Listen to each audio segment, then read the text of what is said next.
summit is not just for exchanging ideas, but we seek to build a future where Africa's natural wealth is no longer a statistic in someone else's report.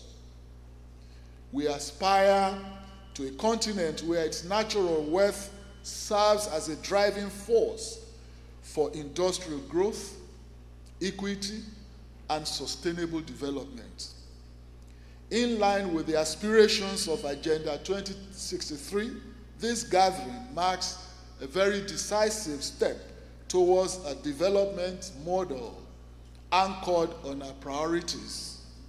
Today, Africa is at a crossroad. Our continent boasts a wealth of natural resources which hold immense potential for meeting sustainable development goals.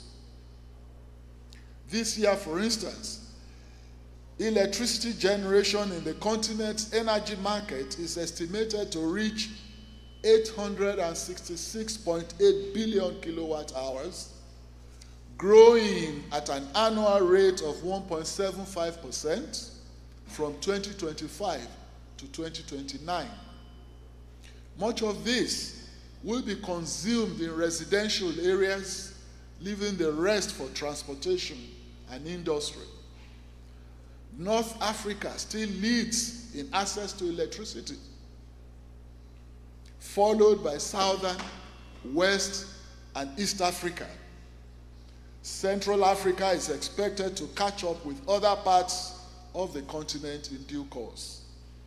Now, faced with this challenge, African countries are pressing the pedal to full throttle to mobilize resources and attract investments into their energy sectors.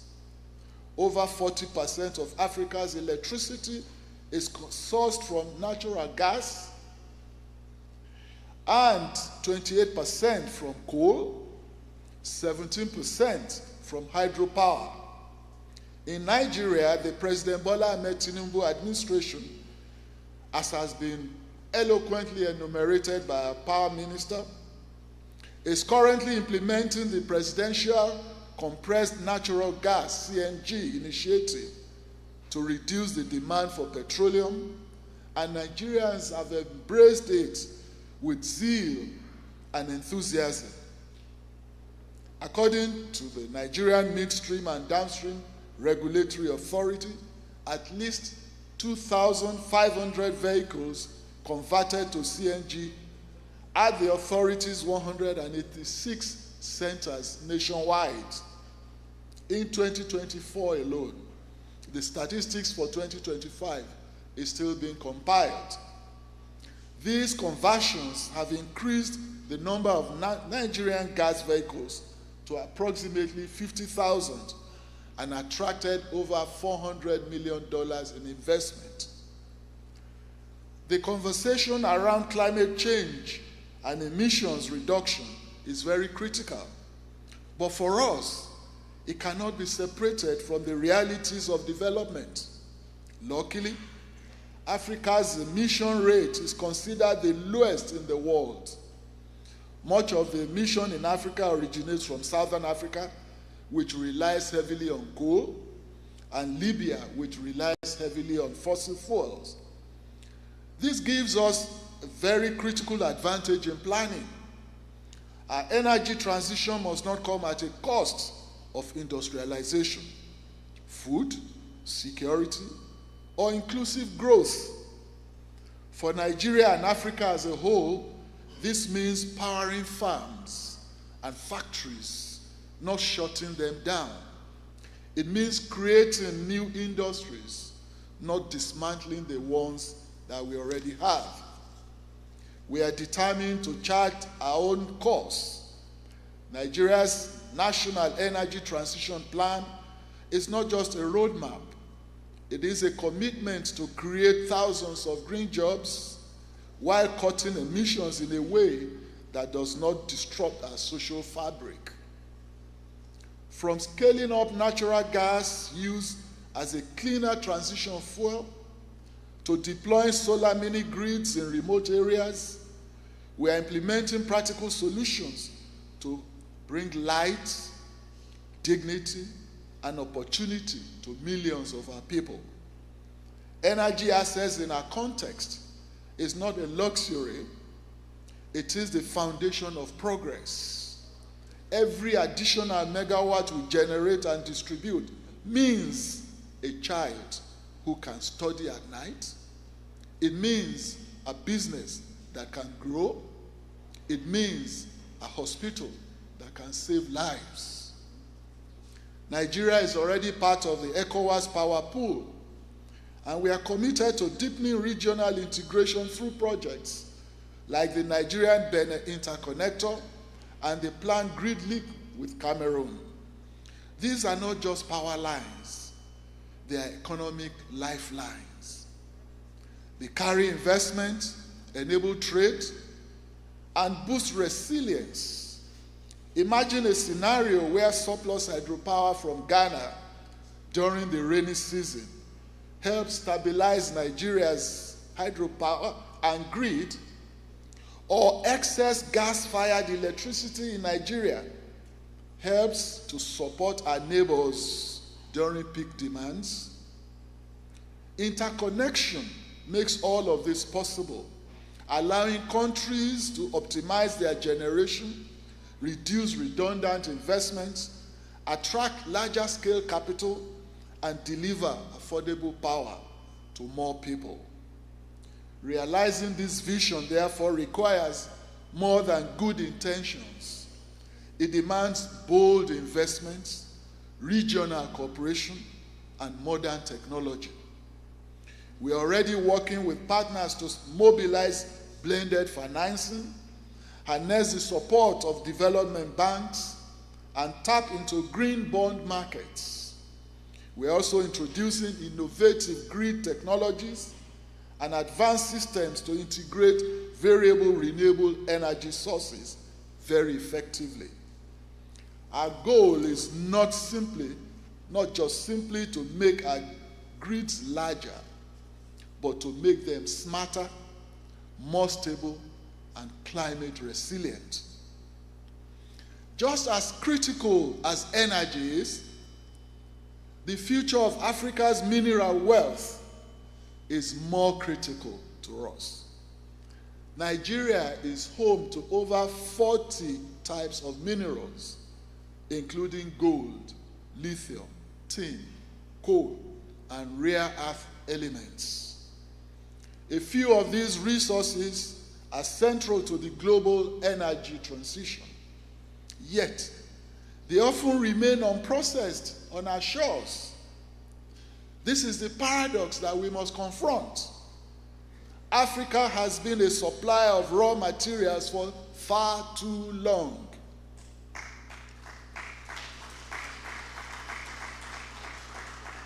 And of course, in doing so, we've forfeited jobs, industrial growth, and absolute economic sovereignty. This must end now. The actual value of our minerals lies not in the dust and rock, but in the refined products, batteries, alloys, steel, and technologies that emerge when we process them ourselves locally. Our campaign for value addition, therefore, began with a renewed consciousness to preserve and maximize our mineral wealth, thereby gaining more market value and translating to a better life for our people. This campaign is the reason for the foundation and formation of the Africa Mineral Strategy Group, the influential association of mining ministers in Africa, which I have the privilege of chairing. At our 6th interministerial meeting recently, we took far-reaching decisions on the need to further regulate the exports of raw minerals by insisting on processing them before exportation.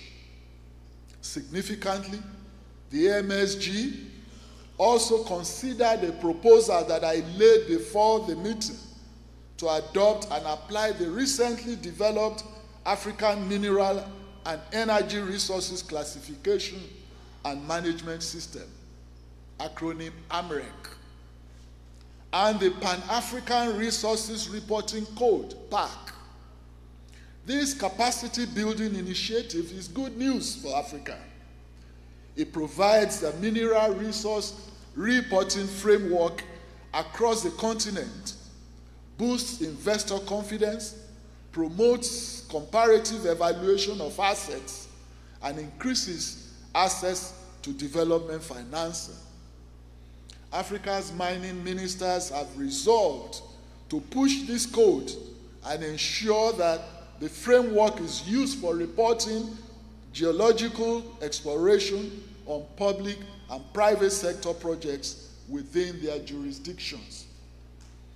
The AMREC PAC framework represents a very significant step forward in Africa's Geological Survey Institution's efforts to develop a homegrown certification regime of all systems and compete effectively with the certification regimes of other countries and other continents. I want to recommend it to all participants here formally, and very soon we shall table the appropriate regulations to compel compliance. We shall also brief the National Assembly in Nigeria to ensure that it forms part of the ongoing review of Nigeria's mineral laws.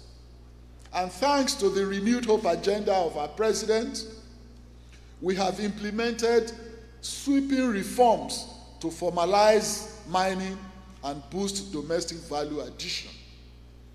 In 2023 alone, the Ministry of Solid Minerals launched a 7-point agenda focused on formalization and value addition in mining. New policies now require every mining license to include a plan for local processing, and we have increased enforcement in this area.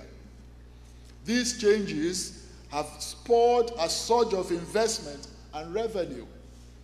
Last year, Nigeria's mining sector secured over $800 million in investment for processing projects, while government revenues jumped and increased significantly.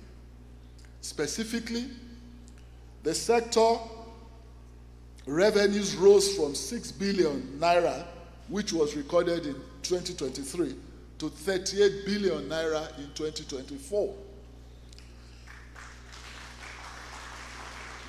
This six-fold jump reflects tight licensing, a crackdown on illegal mining, and a policy that promotes mineral processing in line with value addition. Licensing has expanded sharply under the reforms. In Q1 of 2025 alone, the Mining Cadastral Office processed 955 title applications, and we approved 867 new mining licenses, 512 exploration titles, 295 small-scale licenses and leases, and 60 quarry leases, and 5 large mining leases. These licensing fees generated about $7 billion for the government in just 3 months of this year. This aggressive licensing drive, we've recorded over 10,000 applications in just 1 quarter, combined with compliance and checks, is a key reason for the revenue increases. The government has commissioned Nigeria's first domestic lithium processing plant. For example, we inaugurated a $100 million lithium battery plant, the Avatar Energy, in Nasarawa State in May of 2024, with a daily capacity of 4,000 tons, expected to generate 4,000 jobs as well. More plants are coming online as we speak. A $600 million lithium plant near the Kaduna-Niger border to be commissioned very shortly by the president, and a $200 million refinery on Abuja's outskirts are in advanced stages. Our regulation now is there will be no new mining licenses issued without a local processing plan, ensuring that these investments retain value in country. To leverage its lithium and other minerals, Nigeria is fostering the battery and electric vehicle industries. NASENI and the Rural Electrification Agency signed a $150 million deal in 2023 to build a lithium ore battery manufacturing and processing factory. This initiative is part of the COP28 climate partnership, which will produce batteries domestically and contribute to job creation, economic growth, and the extractive industry in Nigeria. Likewise, plans are underway to establish electric vehicle assembly plants in Nigeria. And as I once stated, with abundant lithium, the goal is to see local manufacturing of electric vehicles and batteries here in Nigeria. These steps anchor Nigeria deeper in the electric vehicle battery supply chain and create high-skilled jobs locally. And to cap it all, we recently announced plans to build Africa's largest rare earths and critical minerals elements production facility here in Nigeria at a whopping sum of $400 million. This is direct foreign investment that is coming in. And this is by Hastings Limited. We are confident that this project will meet its construction target, as the company already has installed capacity for 6,000 metric tons and is adding a capacity to produce an additional 12,000 metric tons. It also complements the government's poverty reduction and employment policies by developing a system that will engage over 10,000 Nigerians in artisanal mining jobs. All of these reforms are explicitly aimed at jobs and local value. For example, the Nasarawa lithium plant alone is expected to employ thousands of people, and the battery projects will require the hiring of engineers and technicians. On the artisanal mining side, our formalization programs have organized over 250 mining cooperatives, absorbing tens of thousands of informal miners into the formal economy of Nigeria. These cooperatives provide access to credit, training, and guaranteed purchasing, dramatically improving the miners' incomes. Across the continent, we must replicate this shift. We should be building green industrial zones where gas becomes fertilizer, limestone becomes cement, and lithium becomes battery storage. The Dangote industrial complexes in Nigeria already demonstrate what is possible when we prioritize local content and integrate value chains. Let us therefore establish more such investments across Africa, not just in one city or in one country, but in every region. To achieve this, we require African capital and ownership. And that is why in Nigeria we have the Solid Minerals Development Fund to support small-scale miners, build critical infrastructure, and mitigate investment risk in exploration and processing.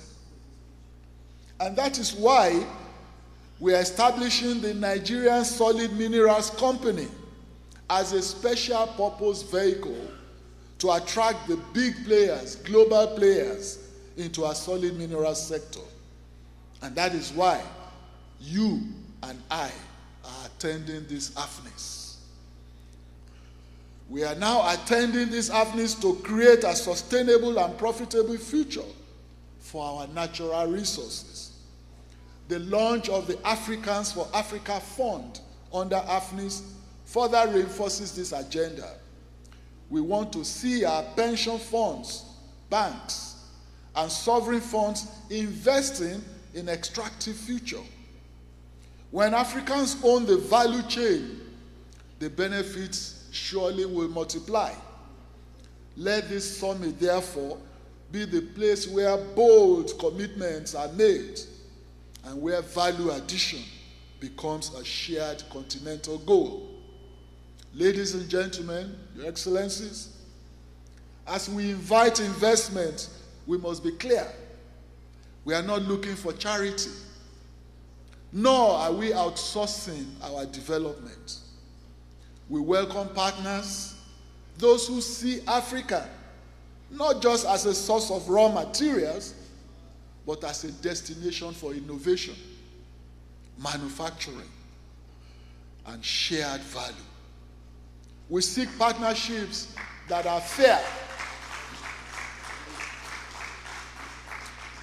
We seek partnerships that are fair, transparent, and founded on mutual respect.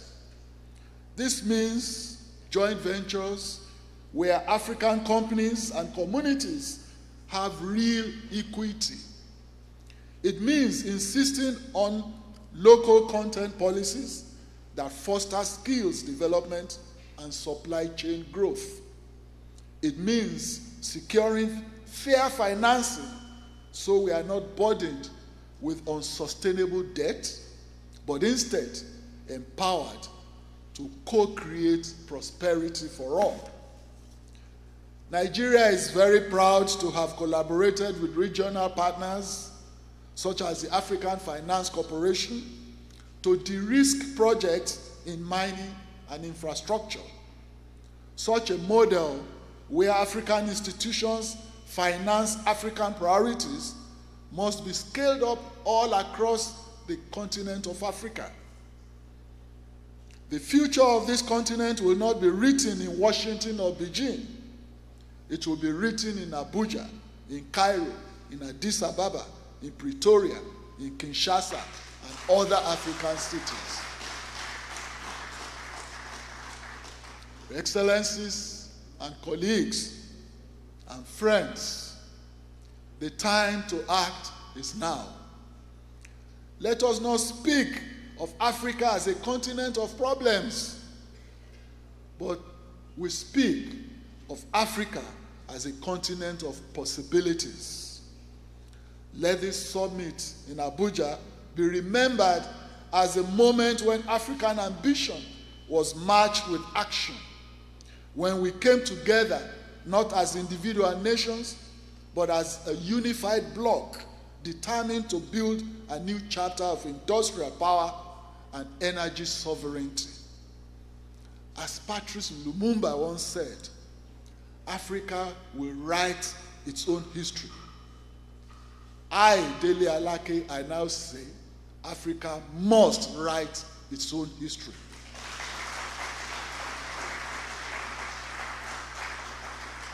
And let us ensure that it is a history of dignity, of enterprise, of transformation. And here in Abuja, let us all raise our collective voice, commit to real change, and begin building a future powered by African minerals, fueled by African energy, and led by the African resolve. Nigeria stands ready. Let us move forward together. Thank you very much. Please, let's do better for the Honorable Minister and our Chief Host of AFNIS 2025. That was indeed a powerful presentation. Not just powerful, that was solid, like the minerals we are here for. From the Honorable Minister of Solid Minerals Development right here in Nigeria, the chief architect of bold reforms and African resource sovereignty. I told you at the beginning of this event that from lithium to legislation, we are covering all areas in AFNIS 2025. Once again, a round of applause for the Honorable Minister of Solid Minerals Development right here in Nigeria. For many people who know him, they call him the chief architect of the Nigeria's mining reform strategy. He leads the charge towards sustainable, transparent, and globally competitive resource development in Nigeria and, of course, in Africa. Once again, thank you very much, Honorable Minister. It's now time to progress on the agenda, but just before we do that, we'll make some more recognitions. And Your Excellencies, distinguished guests, permit me to introduce with us here the former Permanent Secretary of the Ministry of Solid Minerals Development, Dr. Mary Ogbe. She's here represented by Mrs. Amadi. Many thanks for joining us, ma'am. And of course, we have the Permanent Secretary, Federal Ministry of Livestock Development, Dr. Chinyere Ijoma Akujobi, who is here present representing the Honorable Minister of the Ministry of Livestock Development. Also present is the Chairman, Fellow of the Geological Society of London, Dr. Aminu Abdullahi Ishaku. He is from the UNESCO International Geoscience and Geoparks Program, Nigeria National Committee. Please, a round of applause for them. Once again, everyone, a round of applause for yourselves. Thank you so much. All right, so next we're going to invite our chief host and of course the Honorable Minister of Power and other dignitaries on the front row to please come on stage for a group photo. And then after that, we'll head for the opening of the exhibition, only the dignitaries. All right, so we have the photograph now. We like all VIPs in front to please join the Honorable Minister. Yes, please. All representatives of governors here present would also like you to join. Permanent secretaries, all representatives of ministers, our key sponsors, all our platinum sponsors, our gold sponsors, our partners would also like you to join in this photograph. Everyone, please come forward quickly. And after this, we'll now head to open officially the exhibition for AFNIS 2025. Please note, this will be done by only the dignitaries, as we did want to make this very quickly and then rush back to continue the session for today. So note only the dignitaries will head for the opening of the exhibitions for a couple of minutes, and then we are back to the hall to complete the session. Please, we would like that the photograph is coordinated quickly. Photographers, please, let's be orderly, please. All right, while the photograph session is ongoing, those who are in charge of the booths as regards the tour, I would like you to please go open your booths so that the dignitaries can go through you know, that segment of this occasion before we progress to some very, very important aspects of this event, which of course is the presentations and the panel sessions, which will kickstart shortly. As already mentioned, this program is live on the Nigerian Television Authority, Africa's largest TV network. And this is the 4th edition of AFNIS, African Natural Resources and Energy Investment Summit, with the theme, Harnessing Local Content for Sustainable Development. And we are emphasizing Africa's growing ability to develop its natural resource wealth by building robust local value chains. Many thanks, Your Excellencies, distinguished guests. Thank you very much. As they go back to their seats, we'd like every other person to remain seated. Dr. Mariam Shikafi. Now our dignitaries will now head to the exhibition led by our chief host, who will now lead all dignitaries to the opening of the exhibition area. All exhibitors would like you to now quickly head to your booths. The chief host will now lead the dignitaries to formally open the exhibition area. and then we're back to the hall. Please, only the dignitaries, while the rest of us remain seated as we come back quickly. Ushers would like you to please help us coordinate this. All other participants of the summit are supposed to remain seated. Only the dignitaries will head to the exhibition stand to have a tour of it, after which we will be back. Rather, the dignitaries will be back. This session continues, and it's about time to listen to NCMDB as they speak on local content as a driver of economic transformation. That would come up shortly. But for now, we'll have brief musical interlude before we continue with that segment. I already did. They said she has a message. That's what I said.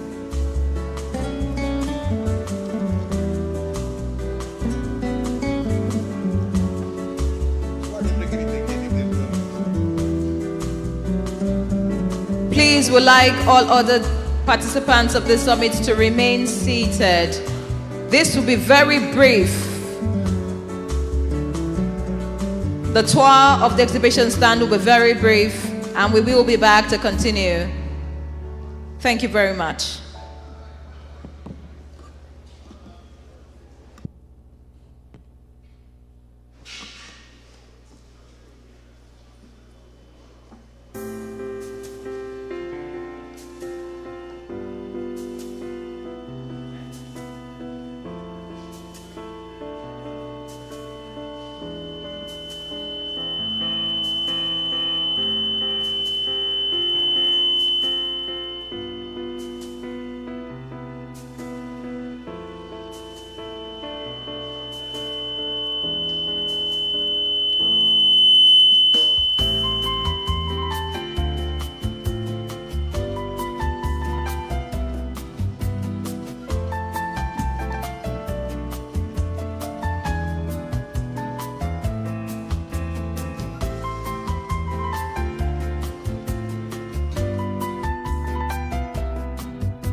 2. Check. 2.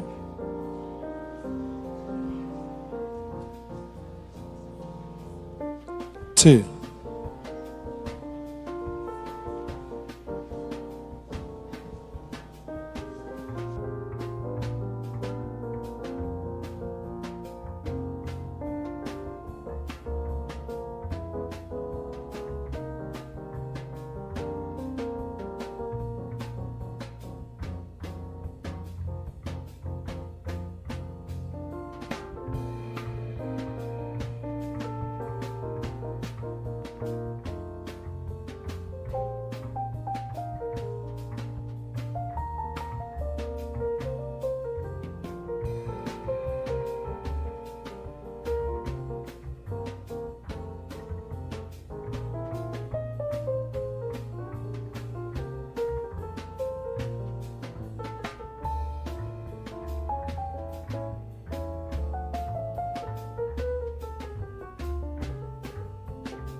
All right, thank you very much, participants of this very important summit. We appreciate you for your patience and for remaining seated in this room. Just so that when we return, we can move with the speed of light. would like you to have tea break now. Yes. Oh, I can see someone so excited about that. Fantastic. I'm excited too. All right, so we'll go for tea break now. Tea break will just be for 30 minutes. Please, let's be as fast as possible so we can reconvene for the very crucial part of this summit. Thank you very much. Enjoy yourselves.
All right, thank you so much, everyone. Those already in the room, we do sincerely appreciate you. Ushers, please help us get every other person back here.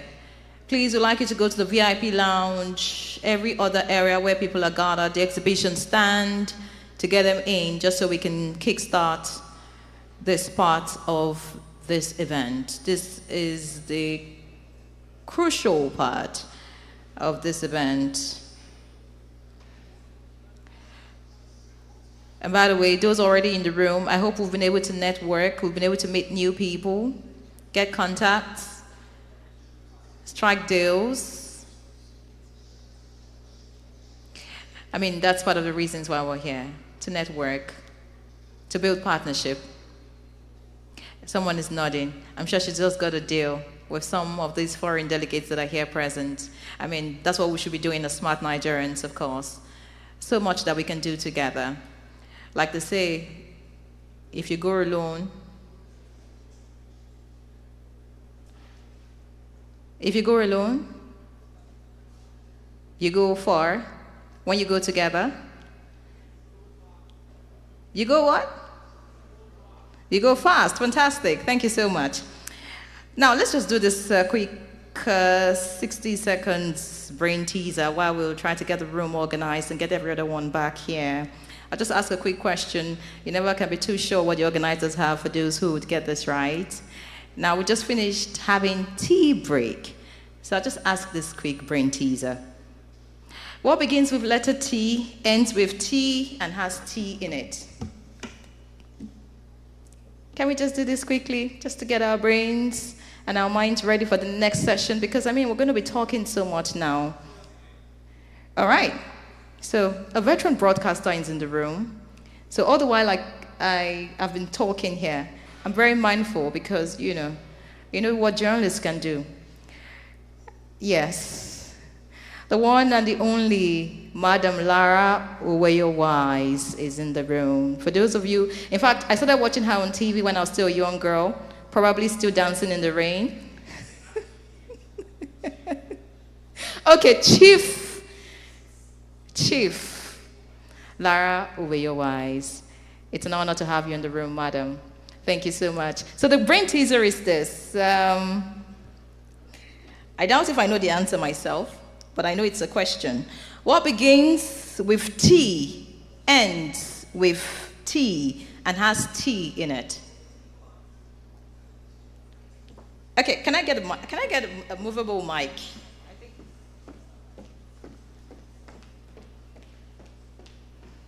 Test. All right, so let's begin with this. All right. Ushers, please get the room organized. What begins with letter T, ends with letter T, and has T in it? Oh, this Gen Z is in the room. I don't. Okay, could you come forward quickly? Teapot, yes, that's it.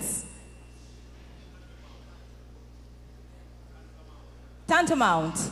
Oh, it doesn't have T in it. Oh, it has letter T in it. Okay, but the question is actually about having tea, as in the tea that you drink, as in teapots. Yeah, so that's it. Teapot. Yes, teapot. Begins with letter T, ends with letter T, and has tea in it. Like the tea you drink. Yeah, so let's do another one. What word could you flip upside down and it would still sound the same way? A word when spelled, you could flip upside down and it would still sound the same way. Come forward quickly.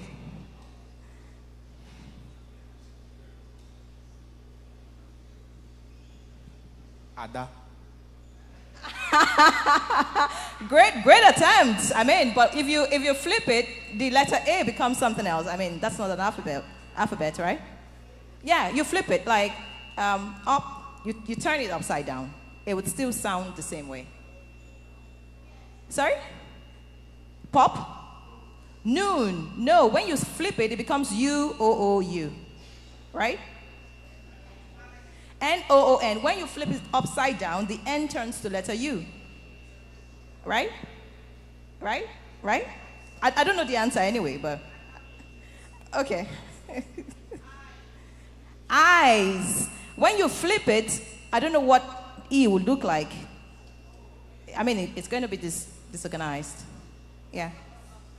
Oh, fantastic. The word is swims. Yeah.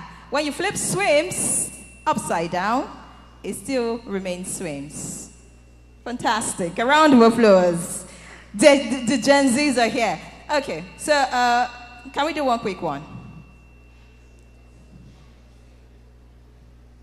Swims. S-W-I-M-S. When you flip upside down, the M becomes a W. The W becomes letter M, and it still swims. Yeah, fantastic. So can we do one more? Can we do one more? Should we do one more? By the way, we're taking note of the winners. Let's get the room organized, ushers. We're just trying to buy time so we can... And by the way, if there's an empty seat in front of you, we'd like you to please move forward. We're going to be discussing this time, and we need to be together as a family. Like I said, we're here to network. So, yes, get to meet someone new, their name, where they're from, what they do, and what partnership you can form together. Very important. All right, so... Can I ask one more? But this one I'm going to ask, I don't think I know the answer anyway. So, any answer will be correct, I think. I'm racking my brain to look for something really very difficult, but looks like it's not coming. All right, I'm going to think. Now, is Google male or female?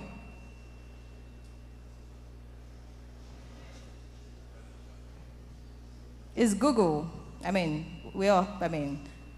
Gen Zs, we have millennials in the building. We all use our phones. Google. Is Google male or female? What could he be? Oh, Google has no gender, really? Are you sure? I don't think so.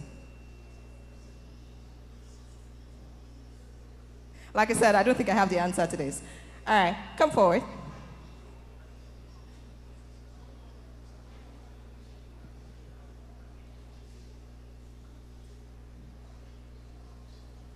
A female. Why? Why? He said female. So why? Why is Google female? It's just a random guess. He says it's just a random guess. Okay, someone has the answer to it. Is Google male or female?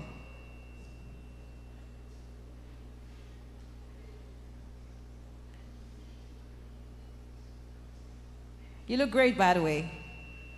Yeah. So, as I said that, a lot of babes actually turned, so take note. I'm not sure I have the answer, but I think Google is male and has a female spokesperson because you hear turn left, turn left. Please, a round of applause for him. Yeah, actually, when you use Google Map, right? That's what you hear. Fantastic, great. He thinks Google is male, but has a female spokesperson. Very intelligent, brilliant. Okay. Do the women agree? Are we just a spokesperson when it comes to Google? I want another answer. Let's just think. Let's just Google, the way it behaves, the way it acts. Male or female? One more response? He was very close, by the way. Okay.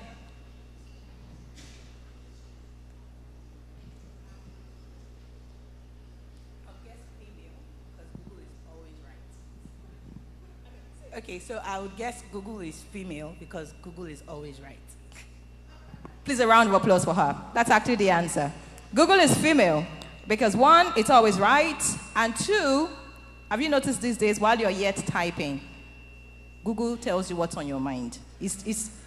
You're like, okay, you want to ask what is adjective. You are in what is.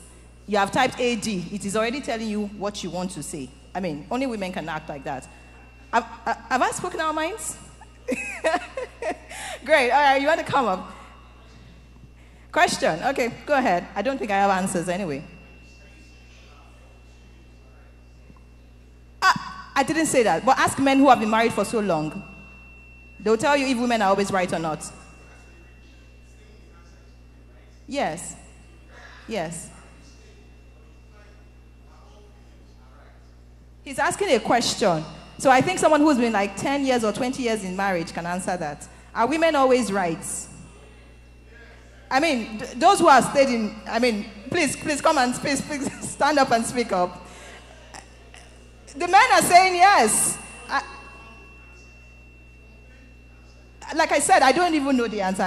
I attempted to. She's right, actually. Great, thank you so much. So I think we're ready to get started now. Thank you to everyone who participated. We do appreciate you. And yes, we're ready to kickstart. And when we start now, just to let you know that we're going to be as fast as possible, and we're going to be out of here in no time. Also to assure you that lunch will be served.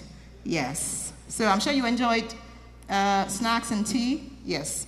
Lunch is coming much bigger than what you saw for breakfast. So I expect you to stay put. And please, let's get organized. If there's a seat in front of you, we'd like you to please fill it up. Yes, this is a technical session, and we need to feel the heat in the room. All right, welcome back. Let's get seated. Ushers, please help us get everyone on your seats.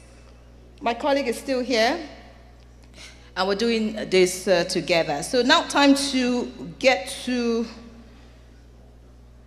the next item on the agenda, which is on local content as a driver of economic transformation. This presentation captures effective local content policies and how they fuel industrial development in Africa. Ladies and gentlemen, let's welcome the representative of the Executive Secretary of NCMDB. Please, a round of applause for him. Do we have the representative of NCMDB ready for his presentation? All right, if it's not ready, we'll just skip that and move to the next item on the agenda. We'd like the organizers to help us get all those making presentations, those who are going to be part of the panel sessions, to get back in the room, just so that we do not skip any segments and we can go as planned. Thank you very much. Before I call out the next speaker, I quickly want to make some recognitions. While the first, or if you like, the opening session was going on, we had the CEO of Nigerian Export Promotion Council, Mrs. Nonye Ayeni, join us in the room. We also have Samson Idowu, Director, Solid Minerals Directorate, present. Please, a round of applause for him. Thank you very much, sir. And yes, it is an honor to have a team all the way from Sierra Leone join us for this summit. They are being led by Dr. Kelvin Anderson. He's representing the Honorable Minister of Mines, Sierra Leone. I hear that the team is quite huge that came in for this summit. Please, let's celebrate all our delegates from Sierra Leone. A round of applause for them, please. Nigerians, let's show them that yes, we are the giant of Africa. And of course, we have Professor Ogbona Joel, Honorable Commissioner of Petroleum and Mineral Resources, Abia State. He's representing the government of Abia State. Thank you so much. And yes, I must recognize a consistent delegate of AFNIS since 2022. I know this for sure. He sits in for every segment, for every discussion. He's here on time, and he doesn't leave until it ends. In fact, I'm sure very soon we'll give him an award for being a consistent delegate of AFNIS. Ladies and gentlemen, let's celebrate Dr. Basi Achibong, the CEO and team leader of Agropedia Limited. Please, let's put our hands together for him. Thank you very much, Dr. Basi Achibong. All right, if we have the representative of NCMDB here, then we'll have that presentation. Otherwise, we'll move on to Powering the Future. That's the caption for this segment. And bets and vision for Nigeria's energy exchange. This presentation will focus on the energy exchange vision, a brief outline of what the proposed exchange aims to achieve, enabling direct market-driven electricity trading, and much more. Please let's celebrate Johnson Akinawo, FCAA, CFAN, the acting MD and CEO of Nigerian Bulk Electricity Trading PLC, NBET. Is he here with us? A round of applause for him as he comes forward for his presentation. Let's celebrate him some more as he comes forward. Please, a round of applause for him.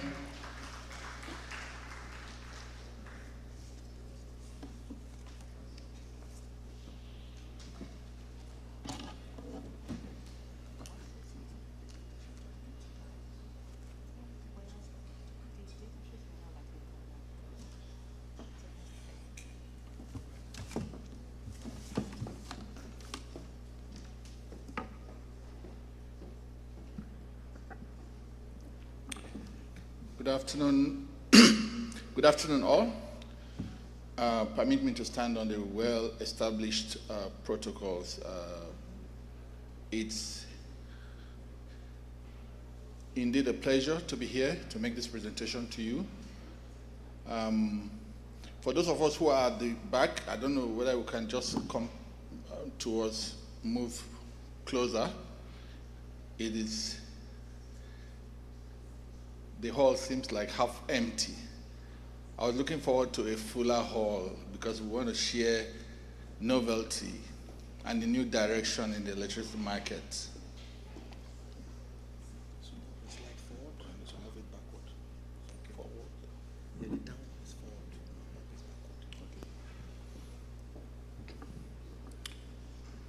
So I'm here to speak on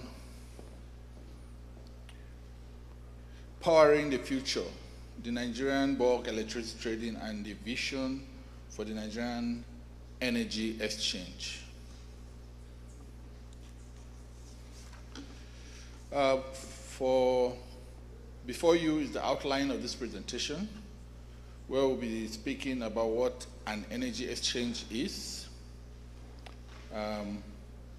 the strategic direction, an automated energy exchange, the profile of the energy exchange, the 2022 to 2025 milestones, our value proposition. We'll look at some of the challenges of the Nigerian electricity supply industry, NESI, then we end with a conclusion.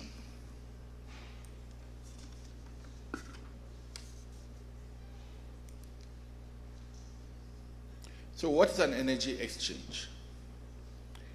It's a centralized, rules-based marketplace where electricity is traded between a buyer and a seller in a transparent manner, typically through competitive bidding.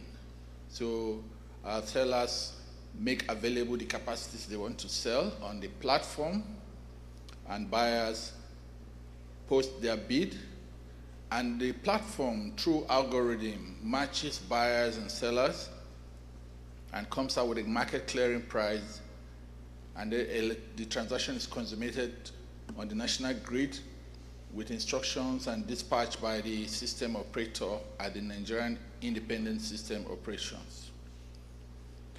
So the National Council on Privatization approved the transformation of the Nigerian Bulk Electricity Trading PLC to essentially set up the exchange through a special purpose vehicle. For the uninitiated, the Nigerian Bulk Electricity Trading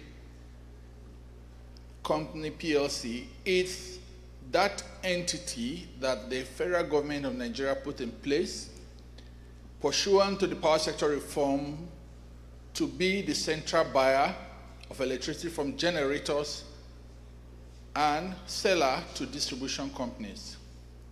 Essentially, it is because of the Nigerian Bulk Electricity Trading PLC that the power sector privatization happened on the back of the guarantees that NBET provides to generation companies that we will buy your power.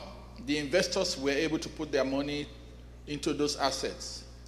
because the federal government of Nigeria had put an entity in place that guarantees offtake of the generation and guarantees them payment for the generated power and guarantees supply to the distribution companies within the electricity value chain.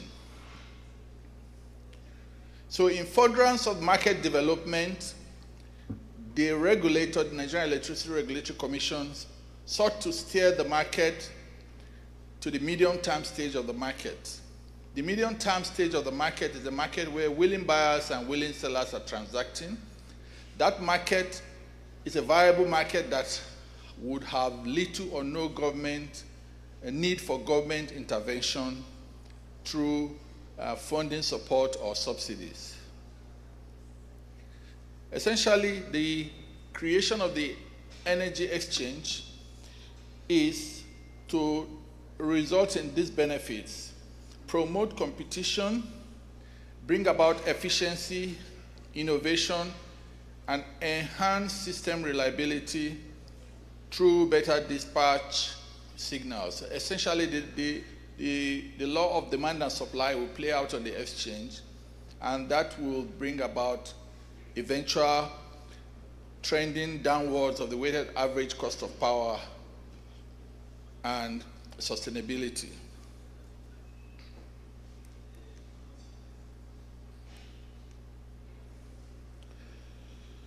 So the establishment of an energy exchange was to create a diversified and competitive and transparent and efficient trading environment that will catalyze self-sustaining electricity market where public funding by the government and guarantees will cease to be the key drivers for investment.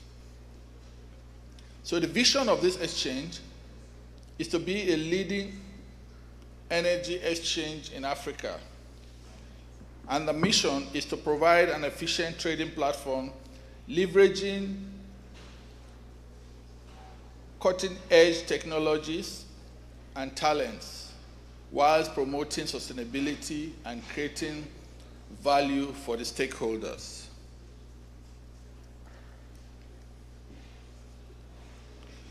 So, like I said earlier, the platform will be competitive. It will catalyze more energy brokers and participants in the market.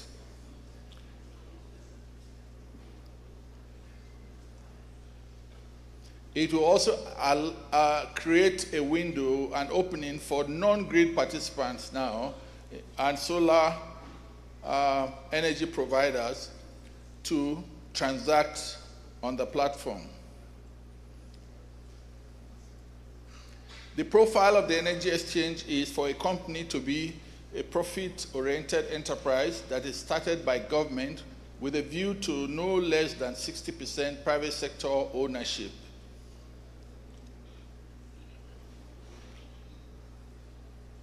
The regulatory framework for the exchange will include regulations by the Nigerian Electricity Regulatory Commission, the Security and Exchange Commission, and the Nigerian Midstream and Downstream Petroleum Regulatory Authority can grant approval because it is envisaged that the platform will also be a veritable platform for trading of gas or gas products over time. So the intention of the market, the intention is for at the commencement, the exchange will be largely a day-ahead market where willing buyers and willing sellers will post their daily energy need on the platform, either to buy or to sell.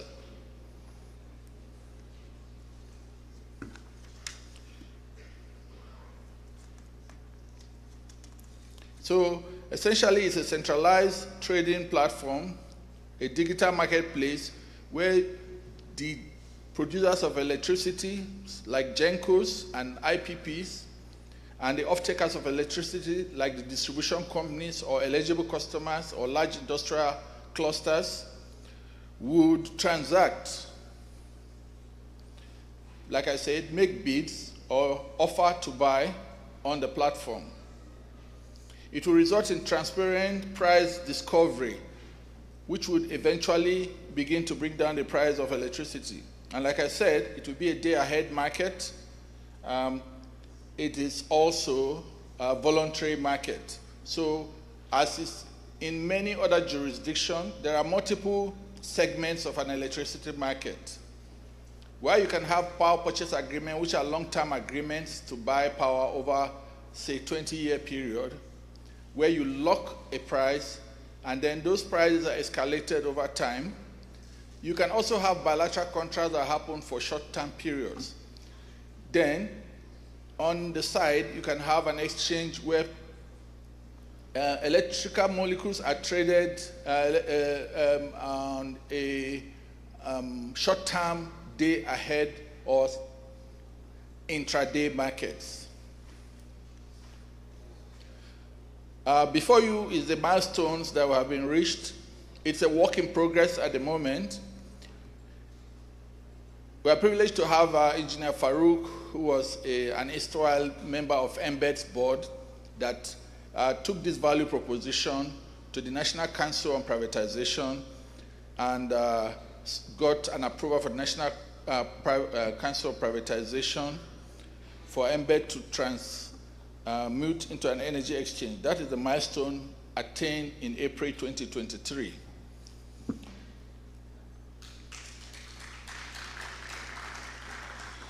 MBED also already has the NITDA approval, which is a requirement, a statutory requirement for a project like this that have a lot of technological components. And then in December 2024, we had the matching order from the Minister of Power for MBED to expedite action to establish the exchange. The exchange special purpose vehicle was incorporated by the Bureau for Public Enterprise same December 2024. And we published our expression of interest in March 2025 to get the project manager and the technology provider on board. That is a process that is ongoing.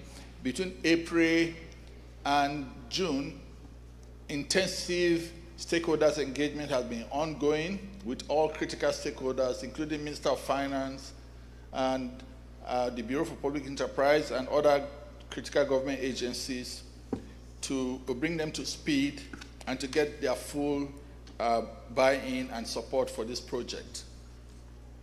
So the value proposition is laid bare before you. It is a vehicle for driving economic growth, a strategy for achieving decarbonization targets as the federal government of Nigeria has committed under the net zero. Transparent transactions and price discovery will be unlocked. It will enhance energy infrastructure investment, creating a line of sight for investors that a segment of the market is working and optimal and is sustainable, and when they put their money, they can get the returns from their investment.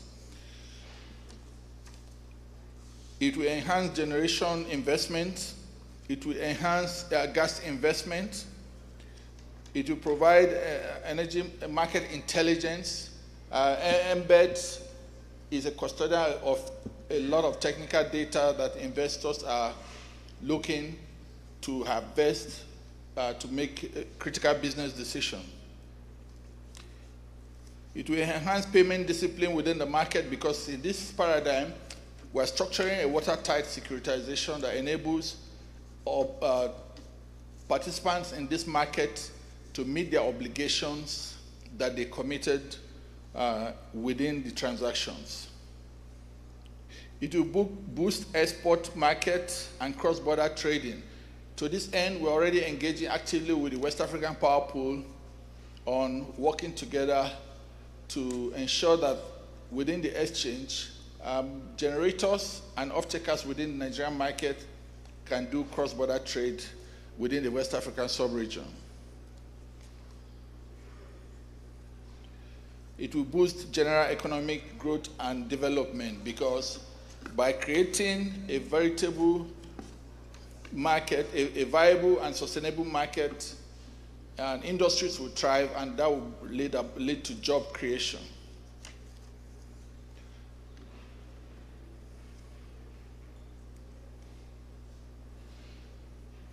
So what are the critical challenges that we seek with this exchange to solve? Now, looking at some of the technical issues in the NESI. The NESI, for those who are not very familiar, is the Nigerian electricity supply industry. It is plagued by liquidity challenge, transmission constraints, revenue collection issues, market transparency concerns, and all these have resulted in an erosion of investors' confidence in the sector. So you and I know the challenges of the Nigerian power sector and the constraints of having regular and reliable power supply. And that is as a result of decades of underinvestment in the power sector. So this exchange seeks to, amongst others, provide some solution to this problem. One, market-driven pricing will bring about a trending downwards over time of the blended wholesale price of electricity.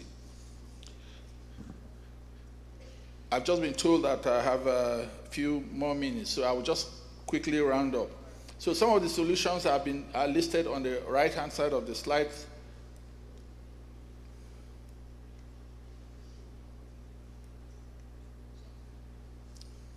Conclusion. Embed's Nigerian Energy Exchange will redefine electricity trading in Nigeria, enhancing market transparency, efficiency, entrench sound commercial framework and reliability. Benchmarking against global energy exchanges will drive investors' confidence and sector growth. Because this is a platform that is technology-driven, the reforms will unlock Nigeria's vast energy potentials, ensuring sustainable, competitive, and a resilient electricity market. This is in line with the recently enacted 2023 Electricity Act that opens up the electricity market for subnationals' participation across the value chain. As is popularly known, a chain is as strong as its weakest link. The Nigerian electricity value chain is challenged at many segments of this chain. So it's not one segment that is weak. From the weak transmission infrastructure to the weak distribution networks to the weak liquidity issues, collection, and the weak gas supply issues.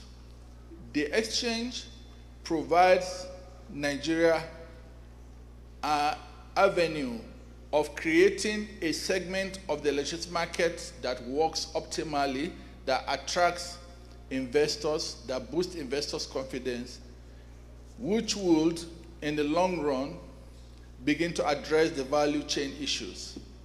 Thank you for listening. Please, we can do better than that for him, please. Thank you.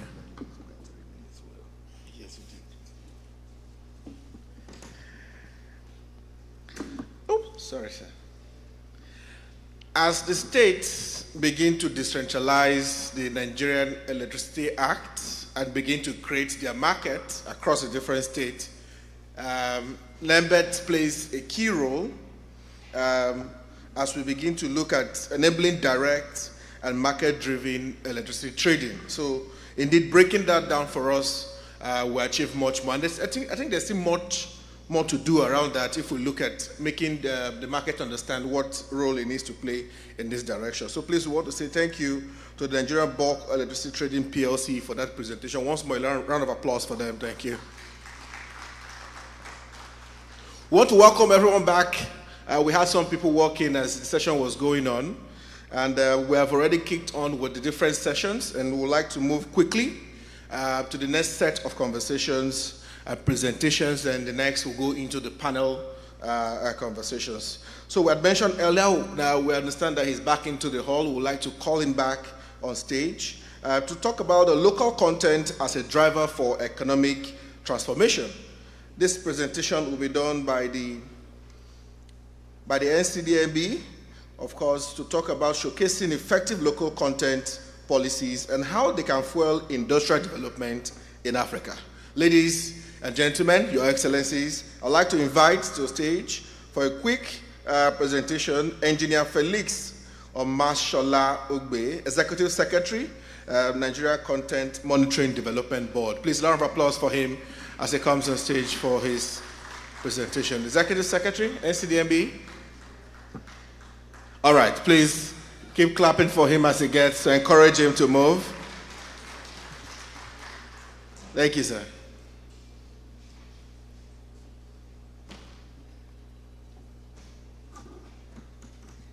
Thank you. Once again, distinguished delegates, good afternoon. The Executive Secretary, NCDMB Engineer Felix Ogbe, is unavoidably absent.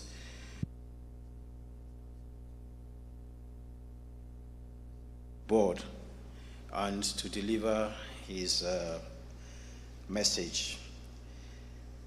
Permit me to stand on existing protocols. It is a distinct honor and privilege to address you today at the Africa Natural Resources and Energy Investment Summit. The theme for this year's summit, local content as a driver of economic transformation, is one that deeply resonates with the core mandate of the Nigerian Content Development and Monitoring Board.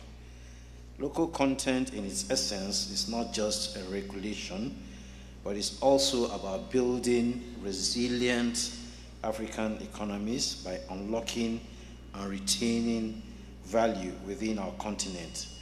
It is about transforming Africa by Africans and for Africa. Since its inception, the Nigerian Content Development and Monitoring Board has remained resolutely committed to catalyzing Nigeria's industrialization through resource-based local content.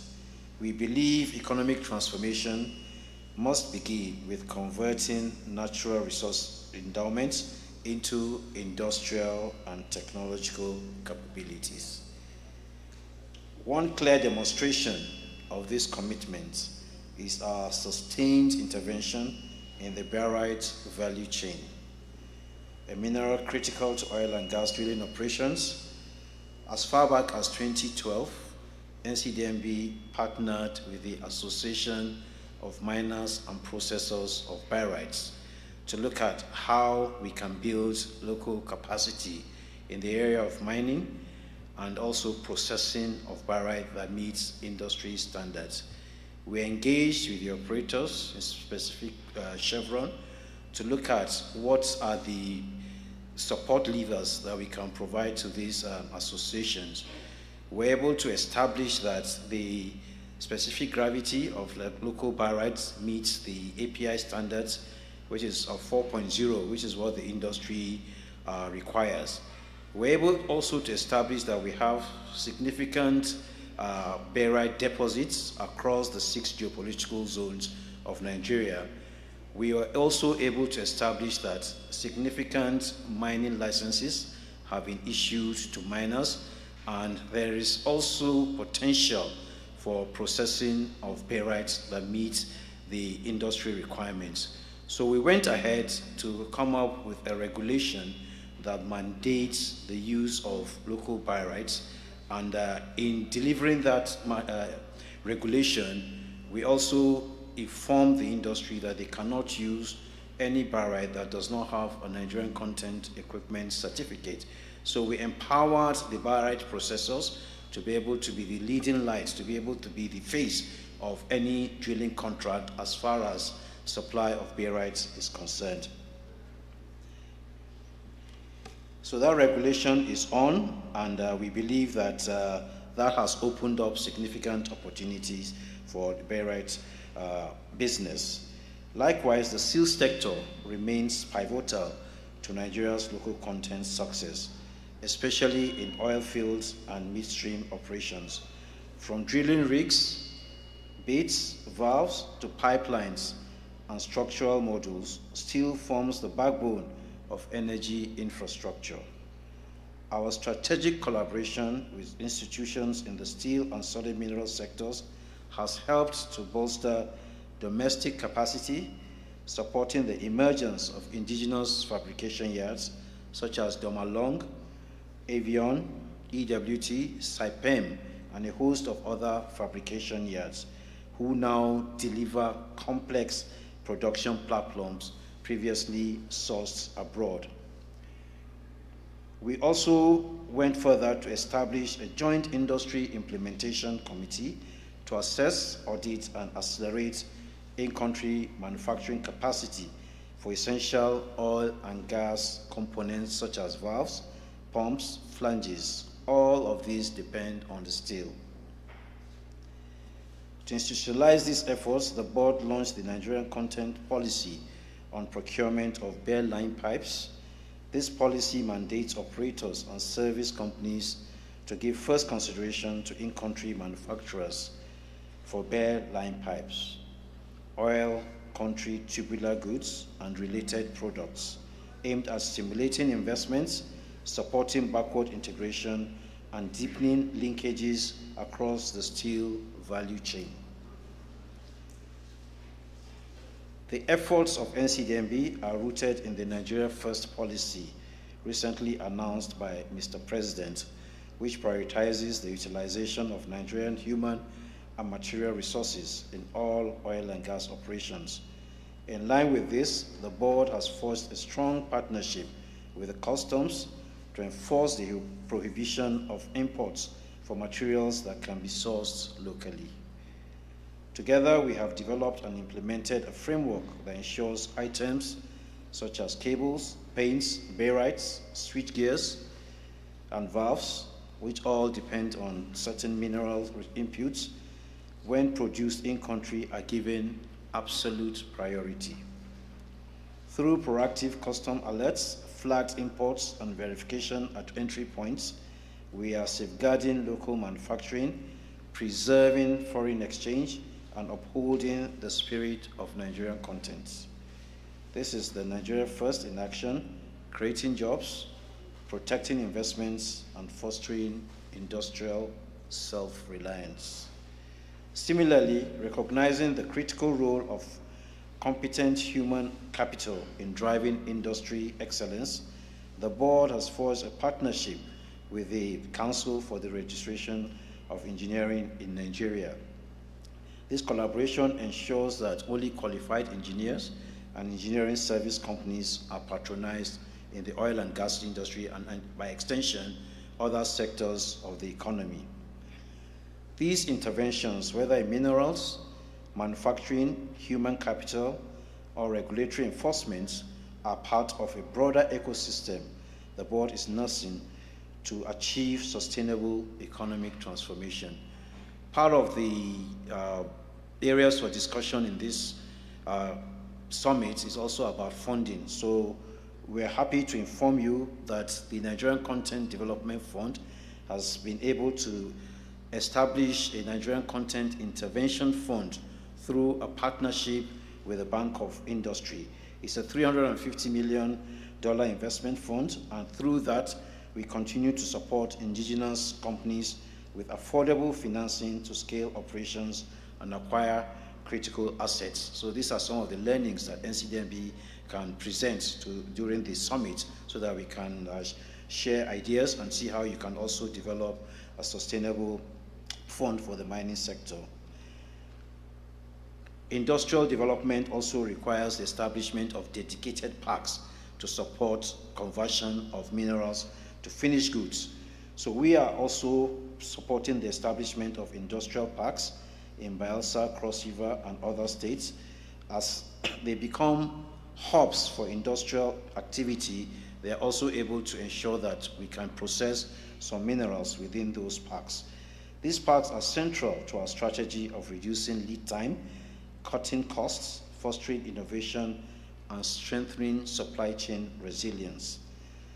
Ladies and gentlemen, the Nigerian barrage success story, our steel and manufacturing push, our equipment component manufacturing initiative policy, customs partnership, current partnership, to name a few, all point to one truth.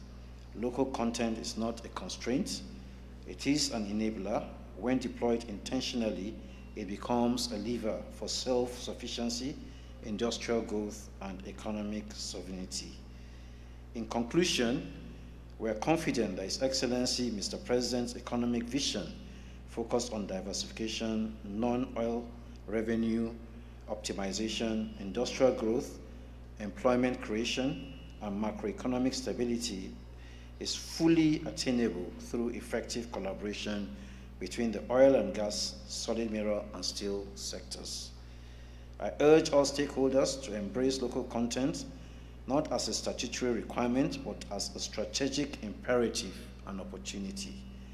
Let us harness our natural wealth, refine it with local expertise, and build a prosperous, industrial, and globally competitive Africa from within.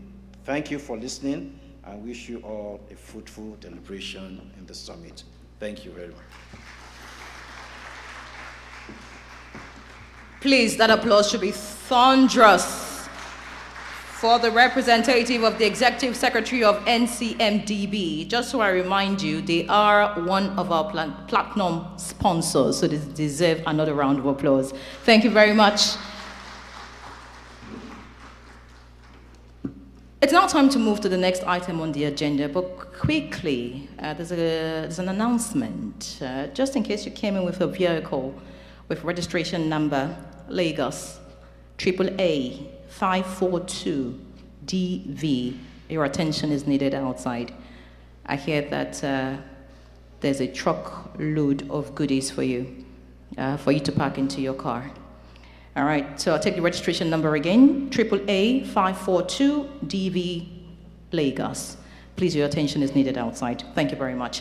Also, just to let you know that while the conversation was ongoing, we had the representative of the Kogi State Governor join us. Please, a round of applause for the Honorable Commissioner of Solid Minerals, Kogi State, Abubakar Bashir Mohammed. Thank you very much for joining us. And by the way, just to let you know that from oil to minerals, NCMDB, our platinum sponsor, one of our platinum sponsors is the architect of one of Africa's most successful local content models. I'm sure you agree that in this room we have champions gathered, and you know, Africa may be full of untapped resources, but the summit proves that our greatest resource is brilliant minds, and that includes you seated there. A round of applause for yourself, please. Thank you. And the next item on the agenda, we're going to be talking about unearthing of prosperity, how data generation in mining and oil and gas fuels Africa's compound development. To do this is one man who sees Africa not just as geography, but as an opportunity waiting to be mapped. Victor Gonzalez is turning subsoil uncertainty into a data-driven future. Ladies and gentlemen, please put your hands together as I make welcome the tech wizard of geoscience, Victor Gonzalez, for his presentation. Please, that applause can be better. He will be talking about strategic and sustained investment in data generation and all that we need to do to make it a catalyst. You're welcome.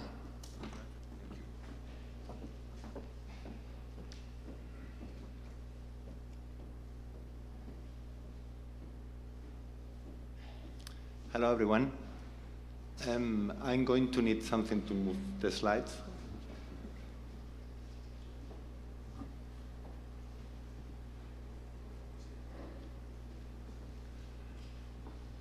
Meanwhile, let me introduce myself. My name is Victor Gonzalez. I'm the Vice President of Country Mapping of Excalibur Smart Mapping. Thank you. Country mapping is how we call in Excalibur the government programs to understand the potential of the countries. We are mapping company, we are a data company, and we do mainly airborne geophysics. And let's see if this works.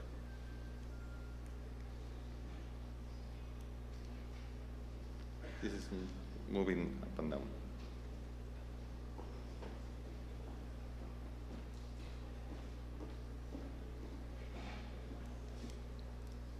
The other way? Okay. So here.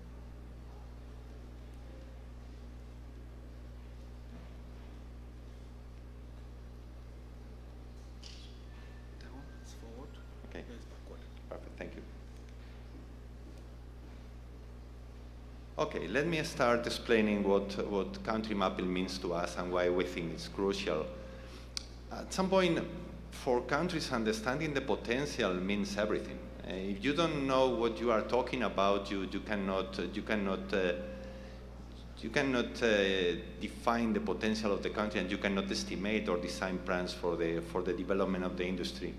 We were listening this morning to the ministers talking about creating wealth and going beyond having new work for people, so going beyond that. And for that, it's important to know the basis of the potential of the country. And this is why, and having an inventory, this is important. And this is why country mapping is about. It's about combining data to get all this information together and to start making decisions from them, making which areas are worth to develop, which areas are probably not so worth to develop, where to focus the attention, how to attract investors. Because at some point, private investment attraction and how to define the benefits or fiscal incentives for that are key elements for this purpose, and this is the main objective of country mapping. Oops. Because in the investment cycle, what we learned is that first is regulation, of course. I mean, everybody wants to understand if this is a safe country to invest or not, if they have a legal framework that you can rely on. But when you go to international companies or investors, the next question is, what data do you have? Because it's important that countries compete for the investors and for the investments. So once you need to show that you have something else to give, they will request data, because if you have the same information, you have two countries where one you have information and the other one you don't have, then you go to the one with information. So this is serious. And afterwards, you will have all about investment incentive and developing of the industry, but this is a longer term process, because what we are talking about here is about having data in a short-term framework. This is the important thing. Okay.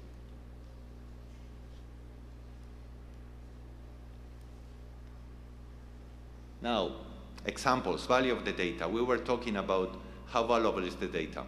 And I took two examples, one from a developed country like Australia, where you have the return on investment that they did. In Australia, every year they have annual programs with different technologies, what they call pre-competitive data. And they show that from every dollar that they invest, well, you have here the examples, but for $70 million in data production, they got a return. If we talk only about exploration, it's 5.5 billion. If you add extraction, you are talking about 70 billion. So it is true that Australia is a bit special. I'm not going to deny that. But you can see the multiples here. So the investment and the return is impressive. And if we move to a country which is closer to Nigeria, geographically at least, is Angola. In Angola, they tried this pre-competitive data in 2015, 2017. And afterwards, they were an oil and gas country, and afterwards they become an interesting country for investors. And this is why now companies like Rio Tinto, Anglo American, Ivanhoe Mines, they are discussing with the government of Angola to develop new areas, to have new exploration permits, and bring in the real big players into the game. At the end of the presentation, I will learn how this works. Yeah? Okay. How we help that in Excalibur? We do airborne geophysics. is the most important activity. We can combine it with satellite technologies, and we can combine it with data management systems.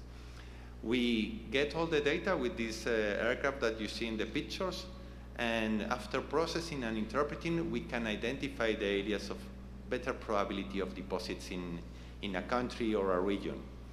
It's important because we are de-risking investments, so we are reducing the financial risk for investors coming into the country. We can cover very large areas in a very short period of time. So this is very interesting when we are talking with governments specifically.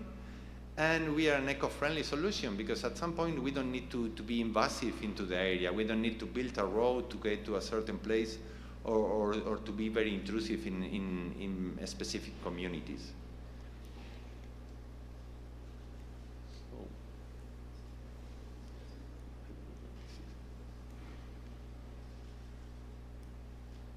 Okay.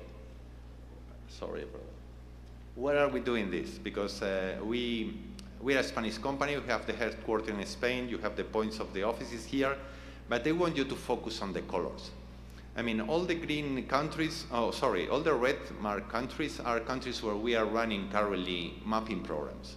Programs for the government. We are talking about countries like Canada, Australia, the US, even Saudi Arabia, India, Mongolia. We are in Africa also, in Uganda, in DRC, in Zambia. So we have ongoing programs. And you can see in the dark green countries, all the countries that we mapped in the past. So countries where we have information and data and that they are using to attract investors. So this is the importance of this. And in the light green, you can see all these countries where we have advanced proposals. There is a growing interest about this data because people understand that data are assets, and assets are bankable, and assets are something that you can invest on. And to do that, we are using different technologies.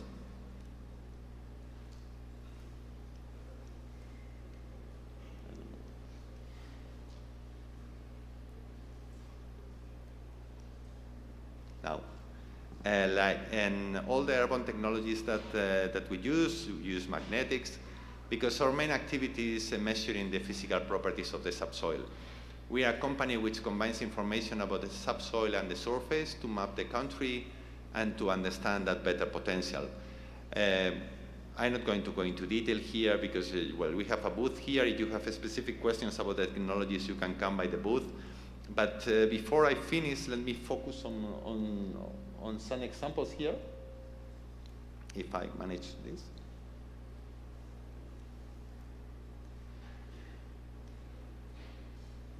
Now, we are working on the examples now, mainly based in artificial intelligence. I mean, our data is now treated with new algorithms, with machine learning techniques.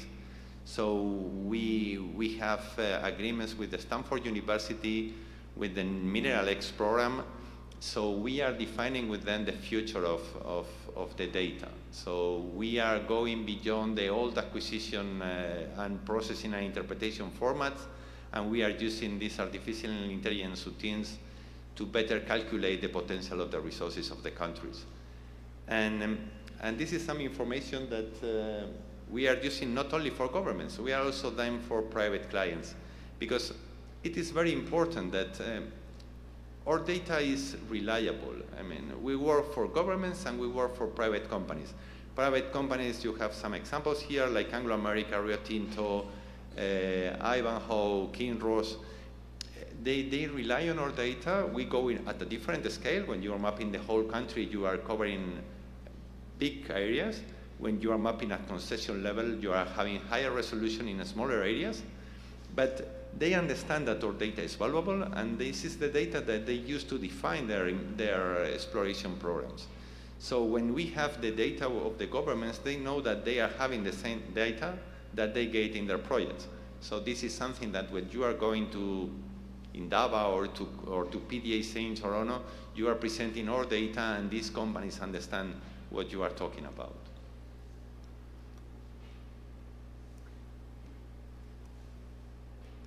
And let me show you a few examples. First one, Nigeria. I have to start with this one. We are here. We have been working in the mapping of this block in the center of the country that you can see in the image. It was a project financed by the World Bank, and this date, it was completed last year, in May last year. And the NGSA now has all this data available for the promotion of this area. We covered, it was about 120,000 square kilometers. It was more than 1.5 million line kilometers flown. We did some collateral studies about illegal mining activities. So it was a very complete survey that Nigeria has as an asset, and that the country is using to promote. And we were together in Cape Town or in Toronto promoting this survey. Another example, DRC. We are currently working in DRC. We are mapping 3 blocks in Kasai, in Katanga, and in Equateur. We have been starting, it's a large program that we are developing together with the government of DRC, financed by the Fonds Minier, by the mining fund of the country, to better understand the potential of new areas in a rich mineral country, of course.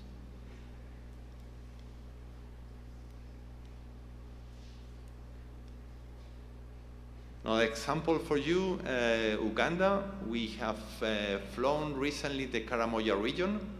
This region has a high potential. In this survey, we have combined also urban activities with fieldwork activities for ground truthing. It was a very interesting survey combining all our technologies. We combined gravity, magnetic, radiometrics, and also electromagnetics. We were with the geological survey there.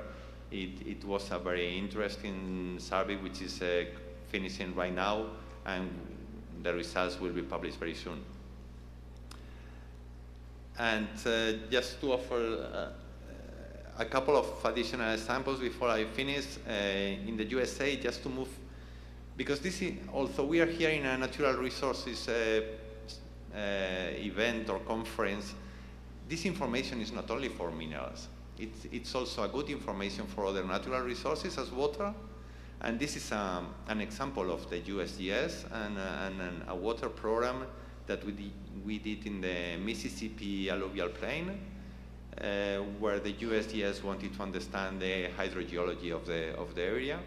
And this is something that we also did with our methodologies and technique. And this is data too, because sometimes we forget that data has different uses and different models. 3 minutes, I have less than 3 minutes. Okay, perfect. Final example and final slide, Japan, because just to show you different geographies and different ideas about the value of the data. In Japan, they have been working since the nuclear accident in Fukushima in a geothermal plant, and they wanted to understand the potential of that energy in the country. So since 2012, we have been working in annual programs to map different areas of the country to understand the potential of the geothermal sources. We have combined electromagnetics and gravity technology, and they are developing new infrastructures based on the data that they get from our service. It has been done by JobMec, which is the national mining company, and this is another example of data. So to sum up, data is important, data is an asset, data is a value for the country, and is the basis for the future exploration programs. So funding data, it's a matter of interest. I know that the African Minerals Strategy Group is also working in that direction, and we thank them for this. And thank you for your attention. Please, we can do it louder for him. Thank you so much. Thank you. Thank you.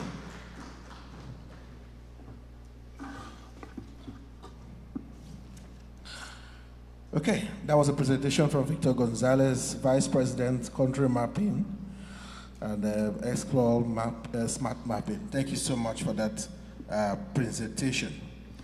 Also, earlier, as we introduced, we have countries who are also here to be part of AFNIS 2025, and we're spotlighting them because, of course, they are showcasing their nations and offering insights on their local content, policies, and partnerships and what's going on over there.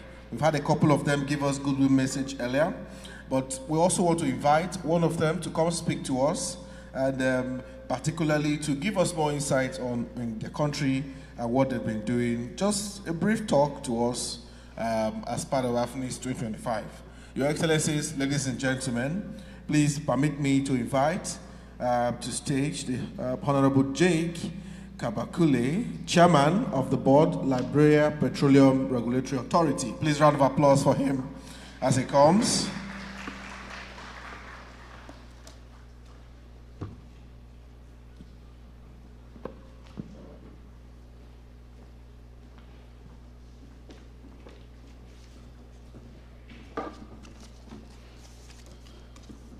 Good afternoon.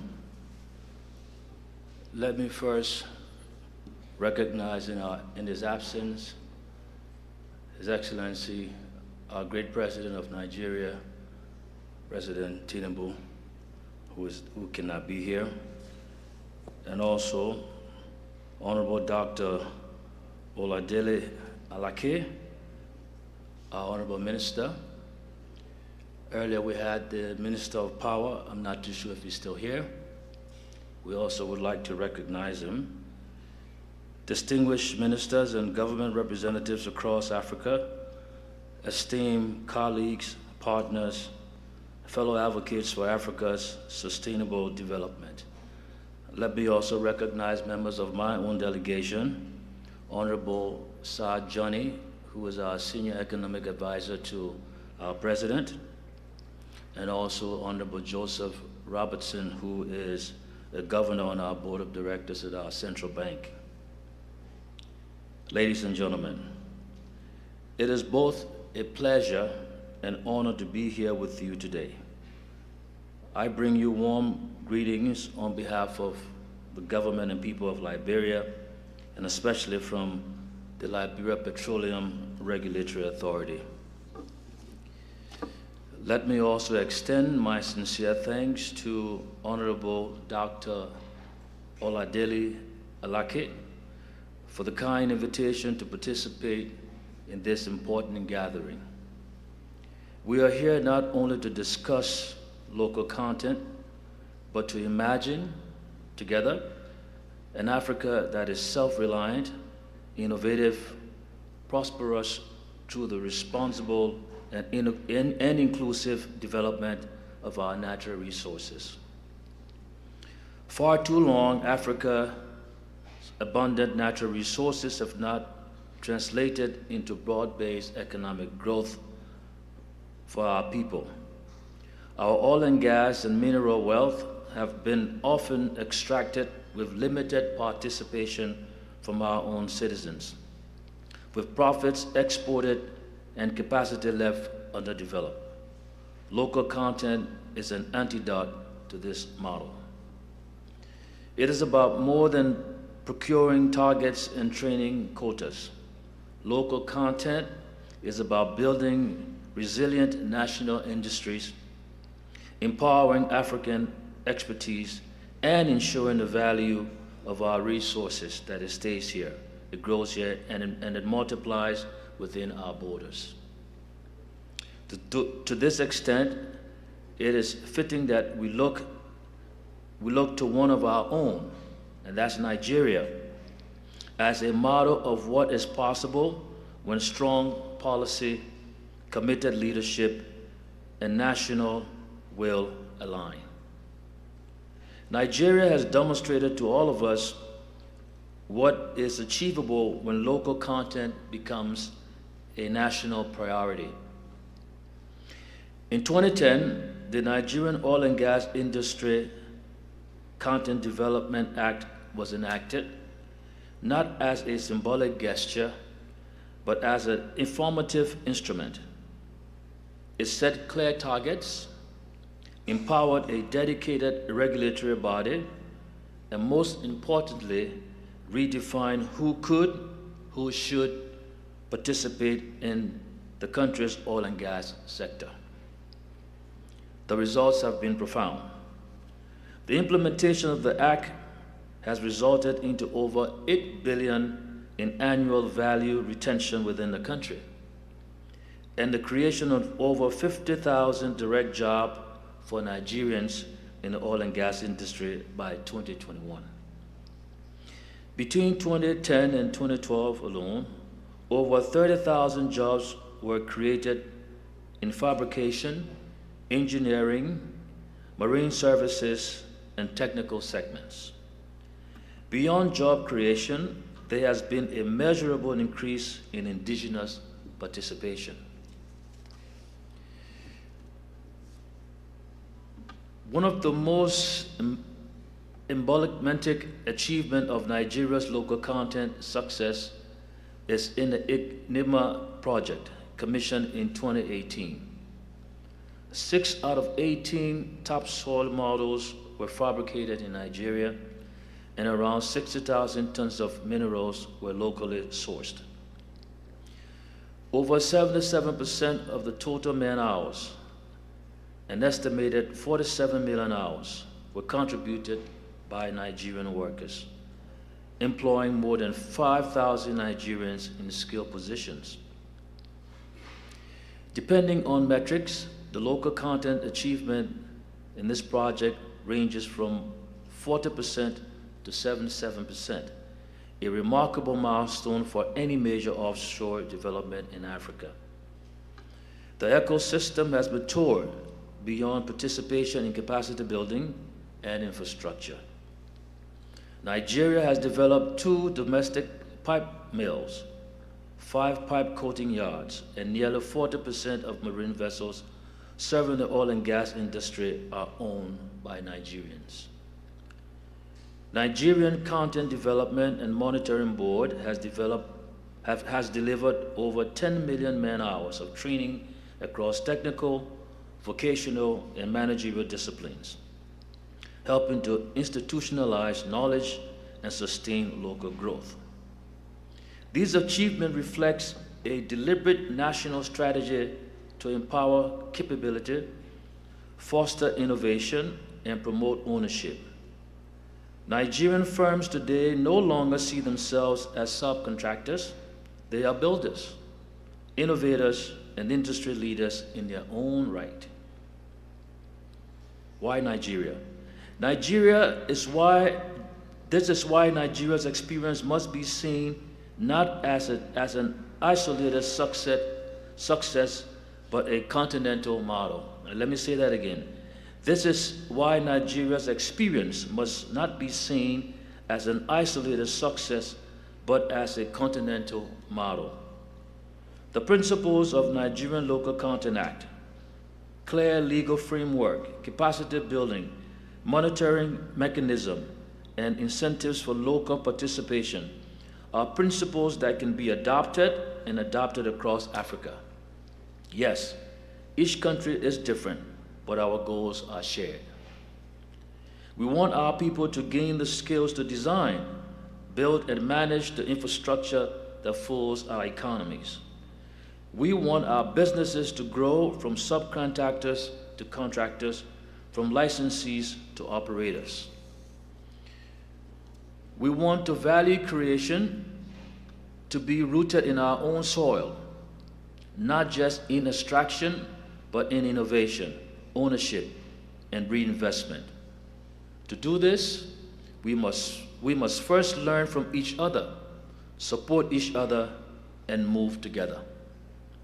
In Liberia, we are deeply committed to local content and are in the process of laying a strong foundation for its success.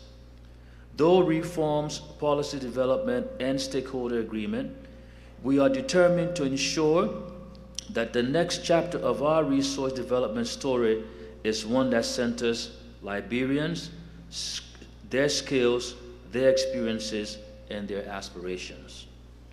We know that we do not need to start from scratch. We have brothers and sisters like Nigeria who have walked this path, who can guide, mentor, and partner with us.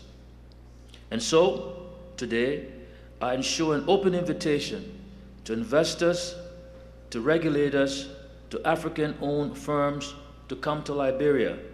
Let us collaborate to build something truly African, truly sustainable, and truly transformational. The road ahead is not without challenges. Building local content is not an easy route, but it is the right route. It takes vision, investment, political will, and above all, belief in our own people.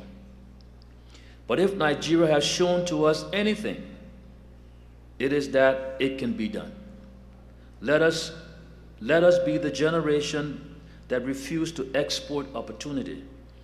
Let us be the leaders who re-insisted that Africa must benefit from Africa's wealth. Let us be the voices who said, not just in speeches, but in policies, programs, and partnership, African resources for African development. May this conference mark a new chapter in our shared journey forward, sustainable, inclusive growth across our continent. I thank you.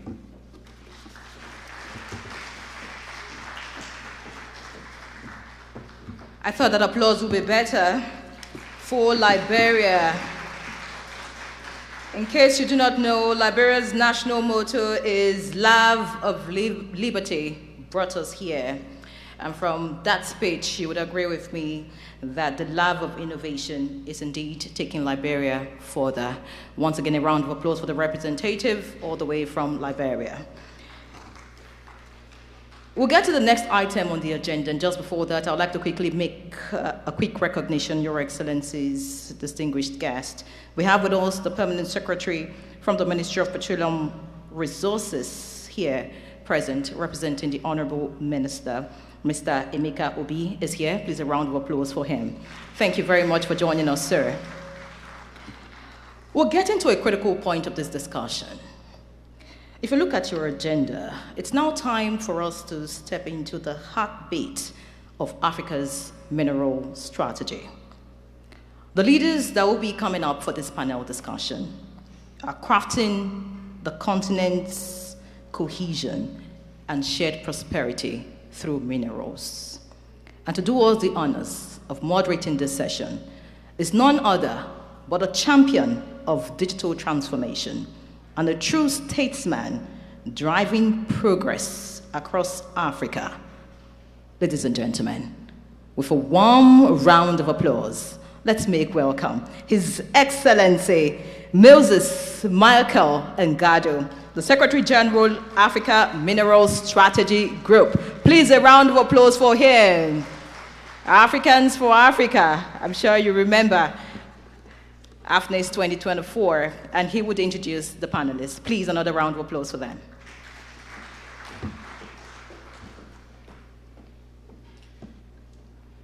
I think someone said that Africa's great resources are its people. The moderator and the MC is doing a fantastic job. Allow me to bring condolences from all the member states of the African Mineral Strategy Group, and to both His Excellency the President and also to our chairman at this very trying and sad moment, and also to appreciate the honorable ministers who joined us here today, our chief host, who is also our chairman, His Excellency Dr. Oladele Henry Alake. We are also accompanied by the Minister of Mining from Kenya, Cabinet Secretary for Mining, Blue Economy and Maritime Affairs, His Excellency Hassan Ali Joho. We have a delegation from our member state, Liberia, do send our regards to the Honorable Minister, Wilmot Pye, who's sent his regards, but the delegation is led by a senior economic advisor to the President. His Excellency Ibrahim Al-Korayev, represented here by Dr. Ahmed Al-Bada, joined us all the way from the Kingdom of Saudi Arabia. Our own MSG delegation includes Her Excellency, the spouse of the Secretary General, Madam Agatha, and our Chief of Staff. Today we are going to chart a new course for Africa, but allow me make a few remarks before I invite our esteemed moderators. Ladies and gentlemen, there comes a time in any journey that new institutions must emerge out of not convenience, but urgency.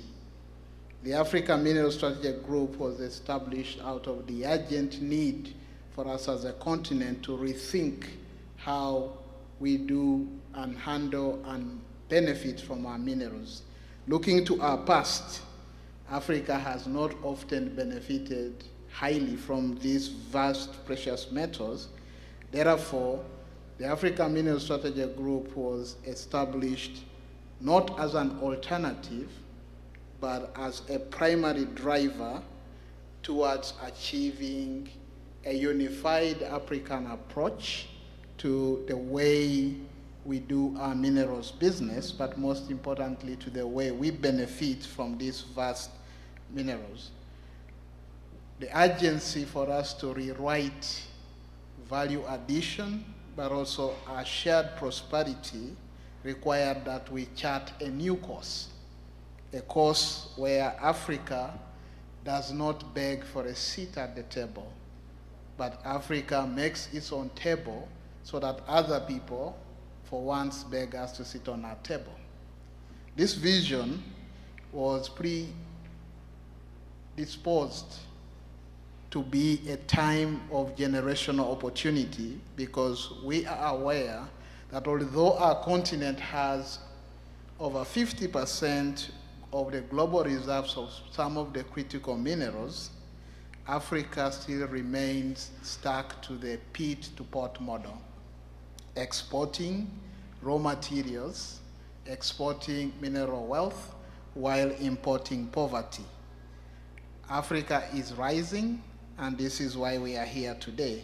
It is for that reason that in January 2024, on the sidelines of the Future Minerals Forum in Riyadh, our ministers came together and established the African Mineral Strategy Group to be the governmental platform to facilitate cooperation on critical minerals development in Africa, coordinate critical minerals policy, align investments, but also engage globally on behalf of the continent.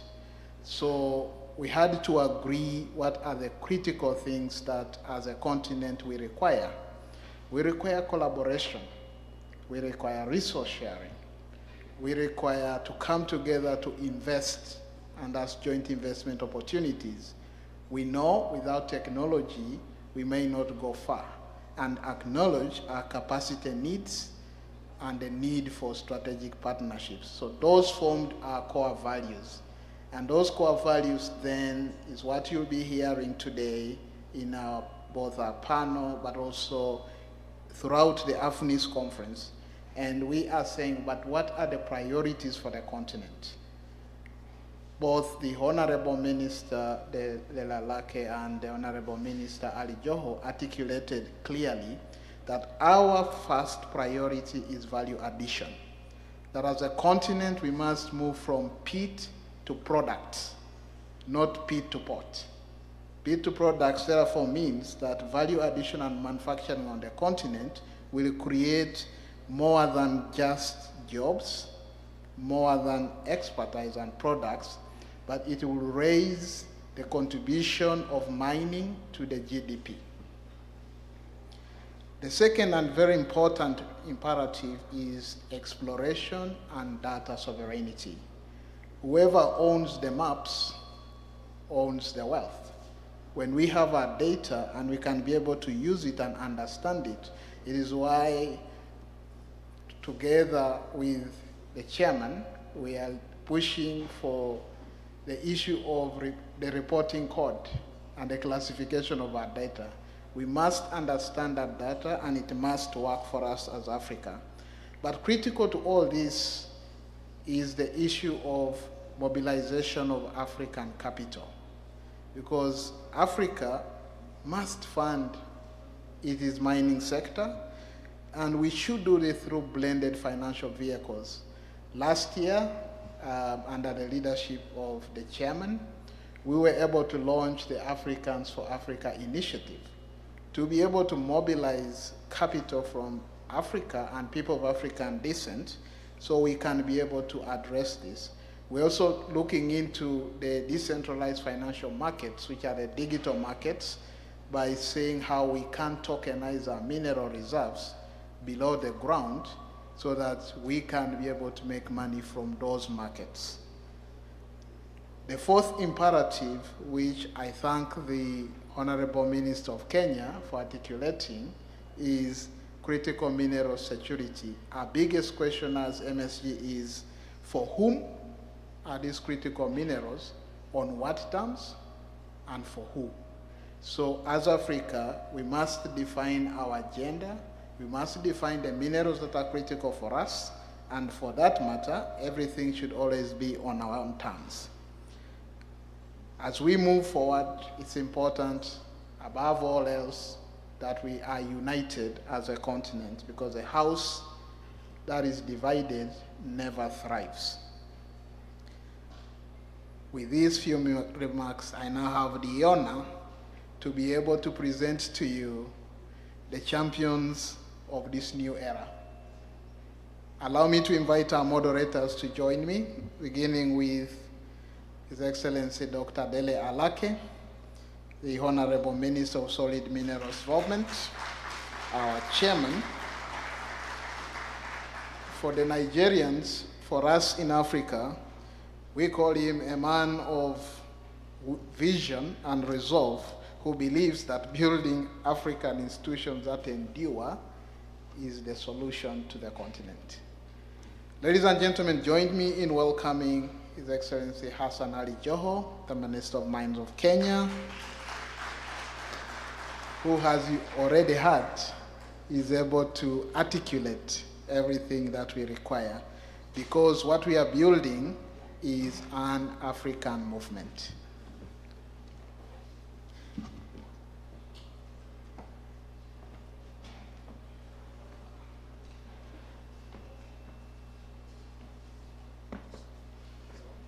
I think it's on. You can hear me? Let me start with the chairman. And you led the charge for the establishment of MSG. What was that moment and insight that made you realize that Africa needed a platform like MSG, and what does success look like for us in 5 years? Thank you very much, Secretary General.